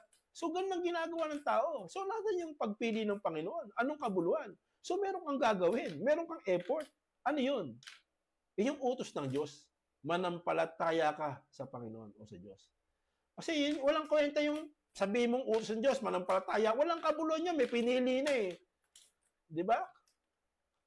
May pinili na pala Kaya nga yung pananampalataya, nanggagaling sa pakikinig. 10:17 ng Romans, di ba? Doon siya nanggagaling So, ibig sabihin, meron siyang kalayaan ng tao nakapakinig ako. Tulad mo rin siguro, Brad di ba, Pastor? Tulad ko rin Wala ako sa mundo ko, di ba? Pero dahil sa salita ng Panginoon, nakakilala ako at nakita ng Diyos yung puso ko. Diba? Doon na yun yung pananampalataya mo, yun yung pagpili ng Panginoon. Pero ang talagang supreme dyan, yung naglagay yung Diyos, Last ito 2 yung minutes. aking ebanghelyo, ito yung kaligtasan, ito si Kristo. Kaya tinatanong kita, ano ba yung layo ni Kristo? Kung meron na palang pinili. Kasi ba hindi nyo masagot ng matinuyan? Ito si Kristo, ito yung ebanghelyo, ito yung dugo niya. Tingnan nyo. Di ba? So anong gagawin mo? Yung tao kasi, di naman bawal pimili Kasi utos ng Diyos yan, nung lumang tipan pa Di ba? Inilagay ko sa iyo ang sumpa at di ba? Pagpapala, ang kamatayan at ang buhay. Piliin mo ang buhay. So, meron ka pa rin pagpili. Pipili ka pa rin. Bagamat ang gusto ng Diyos, piliin mo talaga yung buhay. Yan ibig sabihin nun piliin mo ang buhay. Yan ang gusto niya. Ibig niya mabuhay tao, ibig niya maligtas. Pero pipili ka pa rin. Pipili ka pa rin. No? At yan yung offer ng Diyos. Yan ang gusto ng Panginoon. Ayaw niya lahat. Ayaw niya na mapahamak ang sino man. Kundi magsisi. May aral ng pagsisisi, tapos may pinili na pala ang Diyos, parang walang katarungan, di ba? Parang walang pag-ibig. Di ba? So, yun lang sinasabi natin, na tumpak yung mga sagot mo sa mga gusto kong palabasin sa debating ito. So, yun lang, Brother Rasha, ang ating tanong. Wave ko na po. Okay. Adako tayo sa 7 minutes na pagtatanong. Pastor Philemon, your time start now.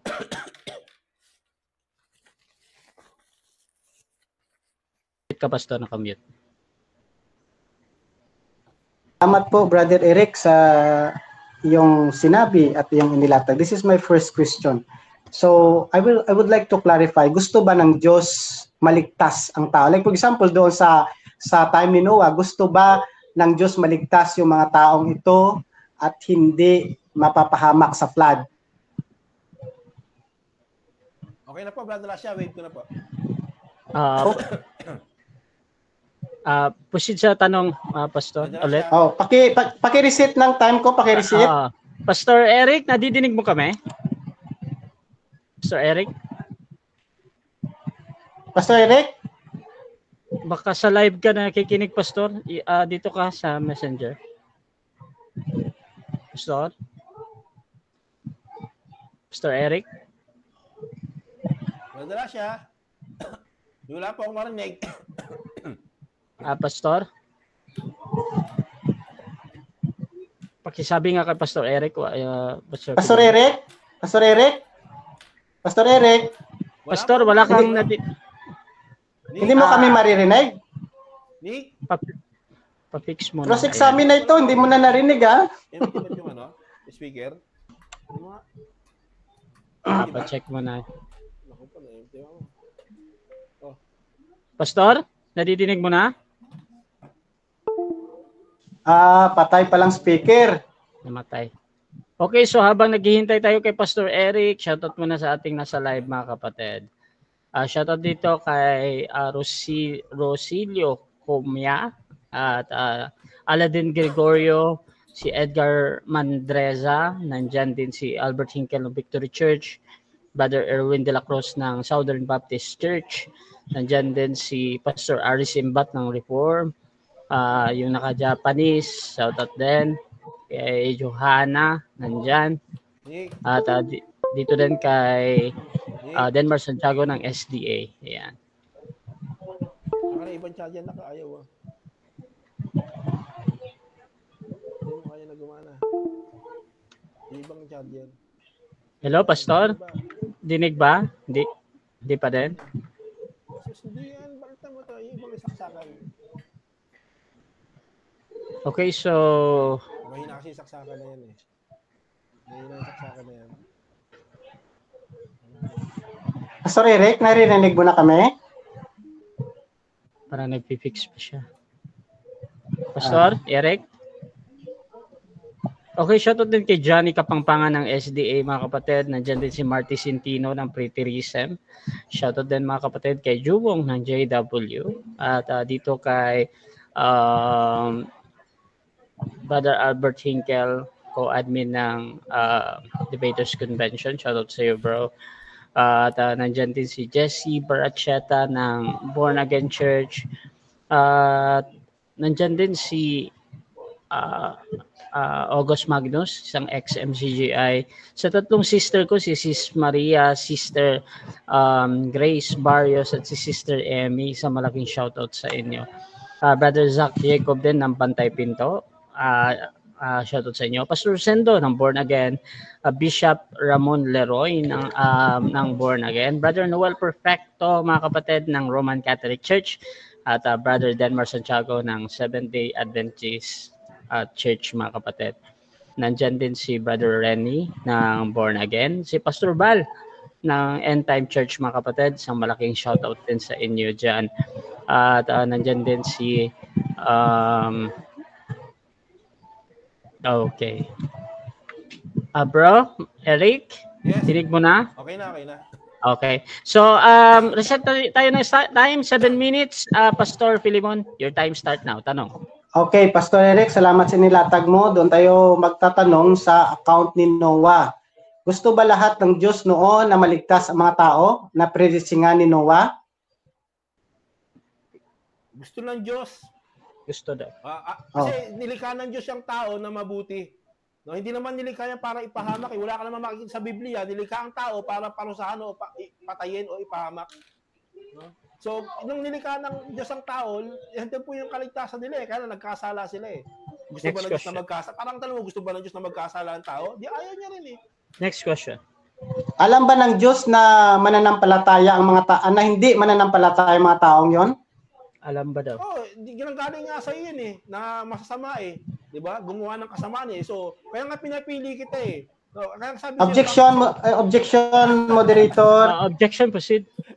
Ang tinatanong ko sa kanya yung sagot niya kung ang alam ba ng Diyos na hindi mananampalataya ang mga taong yon. Hindi po base sa akin, base sa kanya kung para sa kanya alam ng Diyos na hindi mananampalataya ang mga taong ito. Okay, alam ba daw ng Diyos na hindi mananampalataya?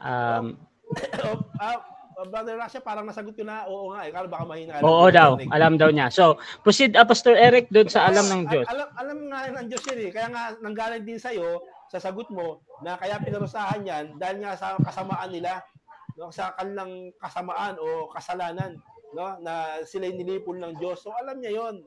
No, hindi siya magpaparusa ng walang ginagawa ang tao. Yun yung resulta ng kanilang kapahamakan. Pero hindi ayaw ng Diyos ng tao magkasala o Next question.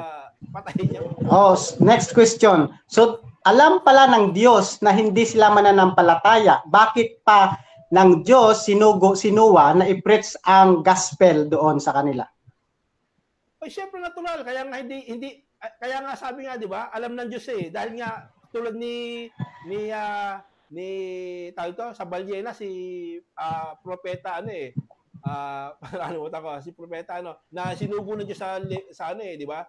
Para dahil sa kasamaan nila Tulad din ng mga tao sa kay Noah, no? Sinugo si Noah para kasi nga Jonah. Okay, sa kay Jonah. Sinugo rin siya para dahil nga masama ang tao Next question.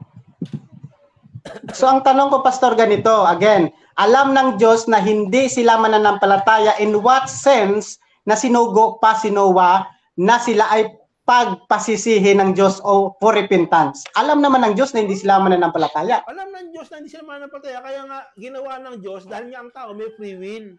No, hindi naman robot yan na parurusahan mo na, papatay mo na lang basta-basta. Ang tao kasi meron siyang kalayaang umunawa, meron siyang kalayaang masaktan, masayahan, tumanggap, di ba? Meron siyang kalayaan na natanggapin ang aral ng Diyos, kaya nga pinapili ng Diyos ang tao Piliin mo ang buhay, huwag kamatayan. Huwag ang sumpa kundi pagpapala. So may kalayaan siyang pumili. Bagamat alam ng Diyos yan, ibinahan mo pa rin yung free will, huwag niyong patayin. Pastor, yes, kahit pagamitin mo ang free will. Okay, kahit pa ang free will nila, may free will sila, pero inamin mo na alam ng Diyos na hindi sila magsisi. Sabi ko, dahil alam ng Diyos na hindi na sila magsisi, ano pa ang sense? Objection. Proceed. So, hindi naman niya tanong yung alam ba ng Diyos na hindi sila magsisi. Wala naman siyang tanong na gano'n Di dapat, hindi naman. Sabi niya, yung mga kasalanan o hindi mananampalataya. Hindi yun ang tanong niya, hindi magsisi. Okay. Pastor Philemon, magre-rephrase ka ba ng tanong or sige, rephrase ko na lang. Proceed. Okay, so alam ng Diyos na hindi sila mananampalataya at hindi sila maligtas. Okay? So, ang sabi ko, bakit pa ipinadala si Noah na alam naman ng Diyos na hindi sila mananampalataya kahit pa ang free will nila ay talagang hindi sila mananampalataya? Alam ng Diyos yan. Bakit pa ipinadala si Noah? Tulad din natin. Hindi rin tayo mananampalataya dati. Ba't nandiyan yung Ebanghelyo? Ba't nandiyan yung aral nila Noah? Ba't nandiyan yung aral ng Diyos nung lumantipan? Bagamat alam ng Diyos na hindi sila mananampalataya, sila yung masamang tao, siyempre, andun yung free will. Binigyan sila ng kalayaan para pumili ng buhay at kamatayan. Tulad din natin. Gusto next ba question. kamatayan? Di wag mo piliin. Next question. Alam ba ng Diyos na ang free will nila ay hindi sila mananampalataya? Objection, Mr. Moderator. Objection, proceed. So ano po siya force of dilemma, Wala po sa tanong ko, wala po sa sagot ko yung kanyang mga tanong. Force of dilemma 'yan. Counter objection, Sir Moderator. This is a second cross. I can ask question whatever I ask as far as unconditional election is concerned. Sa first lang doon ako sa second I can ask question. Okay, so ang objection dito yung sa false dilemma. Pag sinabi mo kasing false dilemma, yung option ng pagsasagot ay wala doon yung sagot mo ba sa mga option. Ngayon, ang gusto ko lang ulitin kay Pastor Philemon, tinatanggap ko naman na valid yung answer naman ni Pastor Philemon, pero dito sa pagsagot, tingnan natin kung wala naman doon, Pastor Eric, pwede kang gumamit ng 10 seconds. So, Pastor Philemon, paulit nga yung tanong bro at saka yung pagpipilian niya. Alam ba ng Diyos na sa free will nila ay hindi sila mananampalataya? Alam. Before si Noah, sinugo ng Diyos. Alam ba? So alam ba? Yes or no to? Alam ba ng Diyos na hindi sila mananampalataya? Parang gano'n? Yes. Yes, Pastor. Yes, bro. Hindi pinakikilaban ng Diyos. Hindi daw. Kasi may free will sila So, may kalayaan sila. Ano pa yung kalayaan? Ano pa yung utos na, piliin mo ang buhay. Huwag kang kamatayan. Tapos, alam na pala ng Diyos na, kahit ibigay ko yan hindi naman niya mananampalataya, hindi naman ba't ibibigay ko pa?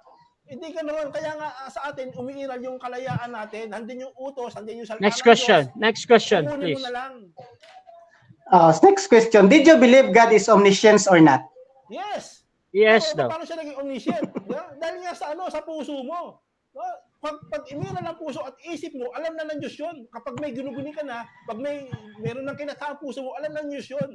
Pero yung wala pang aalamin ng Diyos, ano nga alamin ng Diyos kung wala pa naman siyang aalamin? Next question. Yan ang problema ito. Okay, so thank you so much. Next question. Gusto ba ng Diyos maligtas ang Last 1 lahat minute. ng tao? Yes, gusto ng Diyos. Kasi Yes, gusto daw. Ang kamat... Aral niya ni Pablo. Wait lang, sumasagot pa. Proceed lang. Aral niya ni Pablo, o siya ni Kristo na ang gusto niya, na ibig ng Diyos, lahat mangaligtas at makaalam ng katotohanan. Kasi, bakit katotohanan? Kasi yung katotohanan niya magpapalaya sa inyo. Dapat lumaya na kayo sa katotohanan, kaibigan. Ang tagal nyo na dyan eh. Pinalalaya Next question. na kayo ng Panginoon, ayaw nyo pa. Okay. So, ang kamatayan ba ni Kristo ay bayad sa mga tao na doon pupunta sa impyerno?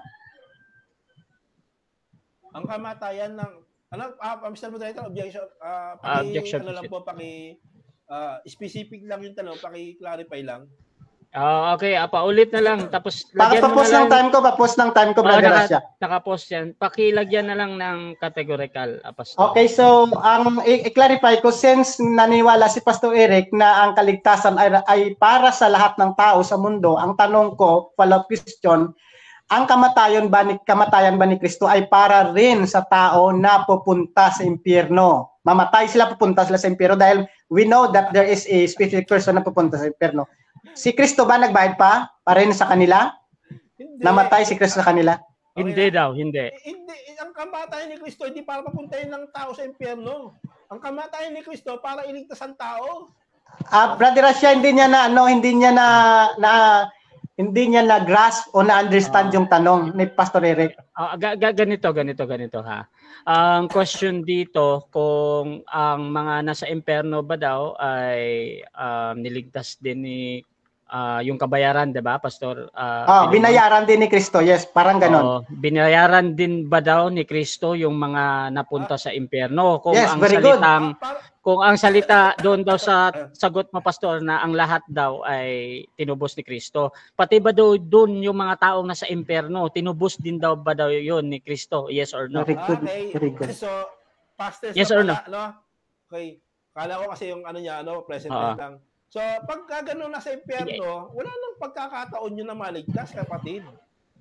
Hindi natutubusin. Ang tinutubusin lang ng Panginoon, yung ibig nilang, yung mga buhay pa, na meron pang... Okay, time na. So, dyan nagtatapos ang ating second cross. So, dako tayo sa final conclusion. Mauuna dito si Pastor Eric bilang negatibo na ang unconditional election is biblical. Pastor Eric, your time start now. So, yun, no, mga kaibigan, no? So, natapos yung ating debate na wala pong napatunayan ng ating kaibigan. Even yung kanya mga tanong, no? Pinagugulong lang natin na wala namang ano yung tanong niya no, sa atin para bagang hindi na uga yung ating ang ating aral, no? Na parang handun po yung medyo malayo yung mga tanong niya sa topic na siya nagbigay ng topic. No? Dapat inusig niya ako dito sa 9 ng Roma. Yun ang hinihintay ko saka sa Efeso 1:4 patuloy. Dapat doon niya ako binanatan Hinihintay ko yun Pero yung mga tanong niya nanggaling din sa akin So nagkaroon siya ng interest sa aking mga sagot kaya niriribat niya yun, no? Yun ang kanyang kinukros sa akin, yung mga salita ko, yung mga inaral ko, no, pinarinig ko sa inyo. So doon siya nag-focus So dahil sa ginawa mong 'yan, talaga madali ko lang kumbaga dudurugin niya kasi galing nga sa akin yung mga tanong mo Dapat ang tanong mo, kaibigan, pastor, doon sa sa stand mo. Doon mo ako dinala. Hinihintay ko yun No, yung 1:4 na Efeso, yung 9 ng Roma, yun ang hinihintay ko Na tanongin mo sa akin, no? Kaya lang dahil nga sa medyo ganyan na nga sabi ko nga sa iyo, no, sa mga tanong pa lang, medyo bibigyan kita ng ng karanasan na doon ka magtatanong sa mga nilatag ko. No, bibigyan kita ng interest doon ka sa magtatanong sa nilatag ko para maunawaan mo na magkaroon ka ng interest dito. No, kasi nga, biri mo, sabi ko nga sa iyo, di ba? Sa mga tanong mo na pinili ba ng Diyos ang tawag doon, ang mga ang mga nasa impyerno. Bino mo, paano mo pipiliin ng Diyos yun? Nasa impyerno na yun, di ba? Hindi na pipiliin ng Diyos yun. Hindi na ililigtas ng Diyos yun. Ba't mo pa ililigtas yun? Ano pa yung mga tanong? Di ba? Patungkol kay, dito, sa kaligtasan, yung mga anak kay Noah, no? Na tinutukoy na bakit daw sila pinarusahan. Sinagot mo na rin dahil nga sa kasamaan. Dahil nga sa kanilang kasalanan. Ibig sabihin, umaayon ka sa akin na mayroong kalayaan ng tao na gumawa ng masama at gumawa ng mabuti. Mayroong kalayaan ng tao na huwag sumampalataya at sumampalataya. Diba? Doon mo ako dinala, tindig ko yan eh. Diba? Lalo kitang gigibayin dyan sa tindig ko, sa mga tanong mo. Diba? So, hinihintay po natin yan, gaya sa inyo, mga nakikinig, na yung kanilang tibay talaga sa Efeso 1:4, no, at sa 9 ng Roma at sa iba pang mga talata, no? Yun ang gusto ko na na talagang i-puso nila na itanong talaga, no, sa atin para magkaalaman talaga kung niya. Kasi nga bakit sa 8 pa lang ginamit niya, buwal na siya eh. Hindi niya alam na tinutukoy doon yung itinalaga, no, ayon sa larawan ng Panginoong Jesucristo. Ibig sabihin, inaring ganap na 'yon. Tapos yung larawan ni Kristo, ito po yung yung sanctification, yung pag-aaring banal sa kanya sa mga tao, 'di ba? Kasi inaring ganap na yun eh. Kaya yung tinatawag sa pagtalaga ng una, mga tinawag na itinalaga, ibig sabihin yun yung pag-aaring ganap. Saan yun? Sa pamamagitan ng ebanghelyo, sa pakikinig ng aral ng kaligtasan ng ebanghelyo, ng inyong kaligtasan na kayo tinatakan ng Espiritu. So yun po yung ibig sabihin nun, no? Even doon sa Efeso na hinihintay po natin na 1:4, gusto ko ilabas nila kasi nga tinutukoy doon, no, yung plano ng Diyos. No? Plano ng Diyos yun eh, no? Na andun yung plano ng Diyos na talaga naman na ng tao iligtas niya. Pero paano aariin ganap? Paano napipiliin? Sa pamamagitan ng pag-aaring ganap at sa pamamagitan ng pananampalataya, 'di ba? So ang sumunod doon upang ang tao ay maging banal, 'di ba? At katotohanan, katwiran. Ibig sabihin, nandoon na yung sanctification. Inaring ganap muna sa pamamagitan ng una ng pagpili sa kanila bago itatag ang sanlibutan. 'Di ba? Bago itatag, kasi pwede namang gamitin ni Pablo 'yon na bago itatag ang sanlibutan na para ilarawan ni Pablo na ang plano ng Diyos naroon na. 'Di ba? Naroon na ang plano ng Diyos. Yun lang ibig sabihin ni Pablo, hindi yung wala ka pa sa mundo, wala pang mga tao, 30 seconds. No? Parang pelikula, pinili ka na. Hindi ka na ibig sabihin ni Pablo. Ang ibig sabihin ni Pablo, ipinarating sa tao yung plano ng Diyos mula pa ng tatagasanlibutan, no? Namatay na si Kristo, no? Pinili na kayo sa pamamagitan ni Kristo. Ibig sabihin, nandun yung plano ng Diyos. Di ba? Plano na ng Diyos yun eh. Plano niya na yon. Hindi yung scripted na, hindi pa ako pinanganak, binili na ako. Walang ganun. Walang ganun. Kaya nga, sa paglalarawan nito, sa mga konteksto, hindi yung pag-aaring ganap na pinili siya ng una at yung sanctification na sila'y pinagiging banal at katwiran at katotohanan na larawan ni Kristo. Yan ang ibig sabihin po nun. Therefore, pagkatapos nun, yung glorification. Time.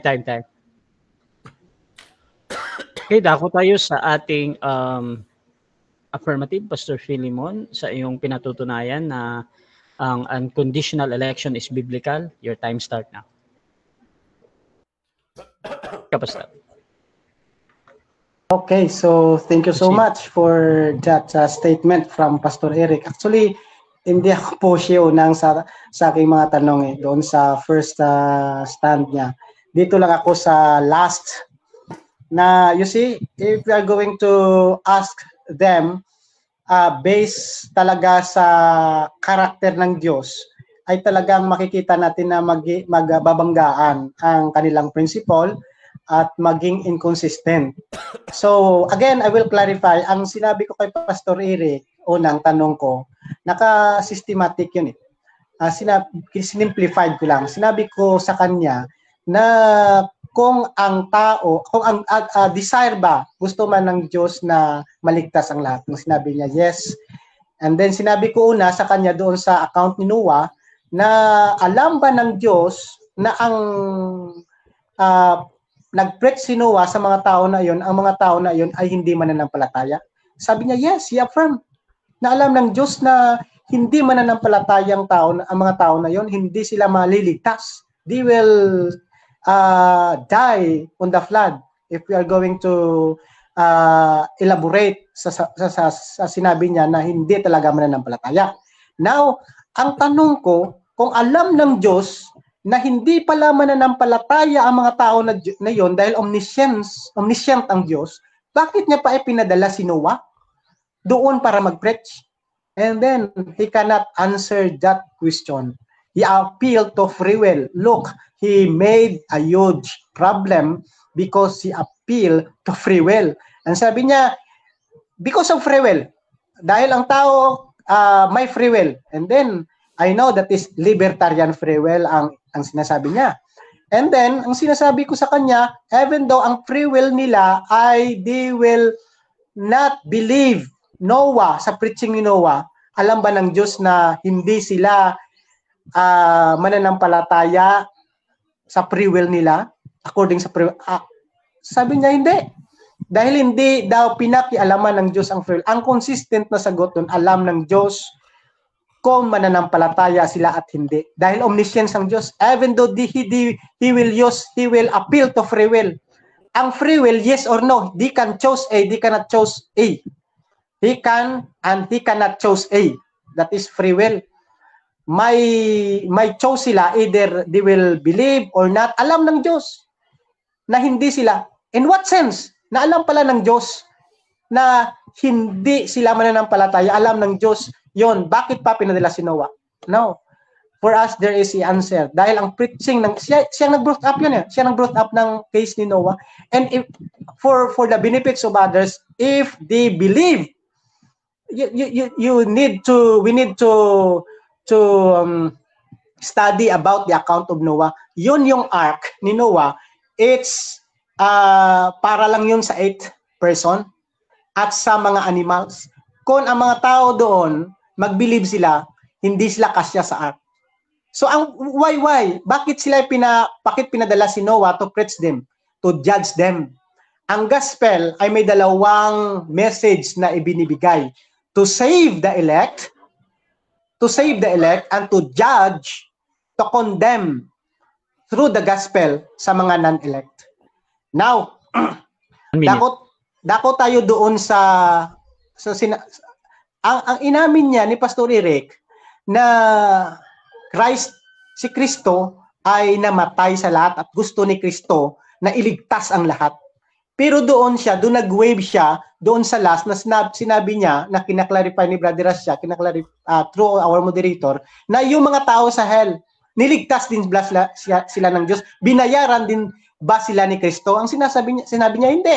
And then he affirmed my position. Dahil also, we Calvinists, we Reform, we unconditional election believers, we believe that those person in the hell, hindi sila binayaran ni Jesus.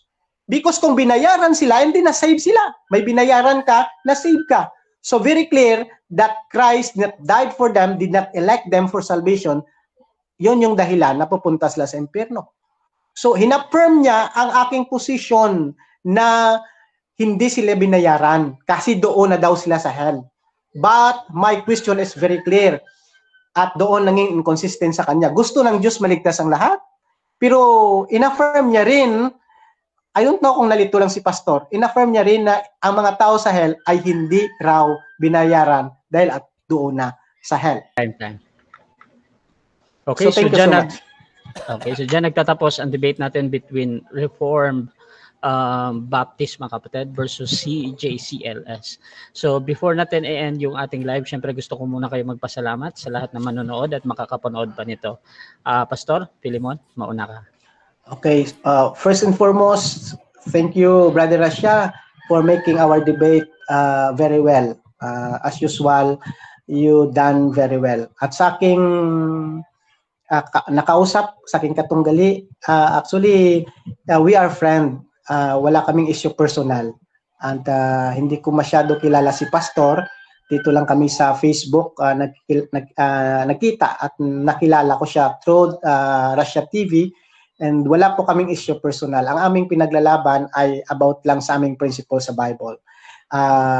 At maliban doon ay wala na. Si Pastor Eric, he is a pastor and I respect as him as a servant of God, as a pastor.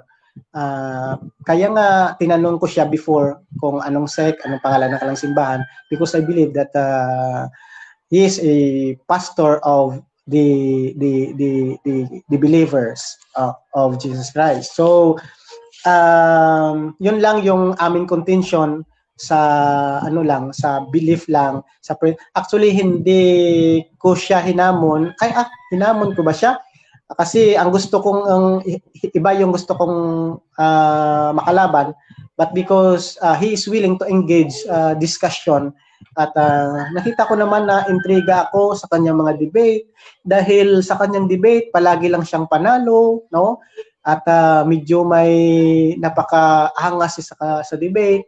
So ako naman hindi ganoon. Pero overall, nagpapasalamat ako sa kanya at sa ating moderators, and also to the viewers, to everyone nandun sa comment section, sa mga kasama ko na mga Calvinist, Pastor Aris Imbat, Prof. Alfred, Pastor Arnel, Pastor Lloyd, Pastor Christian, Pastor hindi ko na matandaan, Pastor Edwin, at ang iba pa, Ma'am Rhoda, Jed, kapatid na Jed, sa lahat na nanood, and good afternoon everyone, and thank you so much. That's all, Brother Rasha.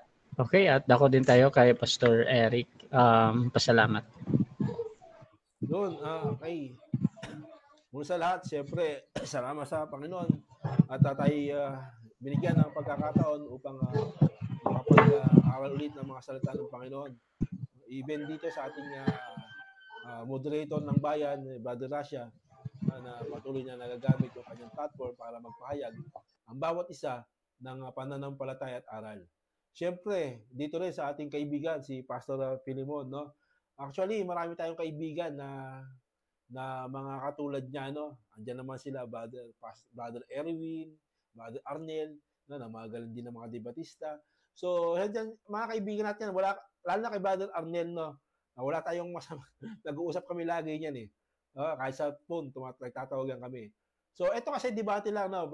Pastor Filimon, wala talagang kumbaga, andun yung angas mo ng debate kasi estilo niya yan, eh. Na andun yung malamlam naman, maalumanay, estilo niya yan ng pagdebate. So overall, walang samaan ng loob dito kundi nagpapahagi lang kami, 'di ba, ni Pastor Filimon ng aming ng aral na aming tatangan o paniniwala sa Biblia o sa Panginoon. So wala pong wala pong laban dito na personal o naman, wala, tulad na sinabi niya. Kaya galos din kay Pastor Filimon sa kanya nga ipinakita na tapang ng pakikipagdebate, no? Okay, sa inyong lahat. At sa mga nakikinig, no, nandiyan sila Pastor Alexander Santos, no? Yan, sila Brother Erwin, nandiyan po sila. Ay mga kaibigan ko rin yan, yung mga yan, no? Shout out sa kanila, sabi niya. So, galos po sa lahat. Yun lang po. So, Rasha TV, gusto din magpasalamat sa lahat ng sumusuporta at laging naniniwala sa ating pagmomoderate, at kung gusto yung sumali sa ganitong gawain or maghamon man sa dalawang ito, nandito si Pastor Filimon at si Pastor Eric, mga kapatid. Lagi-lagi naman itong tumutugon kung merong mga hamon na magandang topic at maayos din nakausap at nagtitiwala sa ating platform. So pwede nyo akong gamitin as mediator sa yung pag-usap pa sa sumasang-ayon ng kayo sa lahat ng patakaran, kondisyon at yung ating mga obligasyon, mga kapatid. So please subscribe yung ating YouTube channel, Rasha Debates, at yung aking Facebook, Rasha Vista, mga kapatid, dahil dito ako laging nagla-live. Bisitahin nyo din si Pastor Filimon, si Pastor Eric, dahil meron din sila mga content sa kanilang profile, nakatag naman yung pangalan nila. Pwede kayo magsuri sa kanilang faith, mga kapatid, or magtanong personal or doon sa kanilang mga content sa gaya nito, mga kapatid. So maraming salamat. This is Admin Rasha ng Rasha TV, and we're out. Alves. Thank you, mga pastor. Thank you. God bless.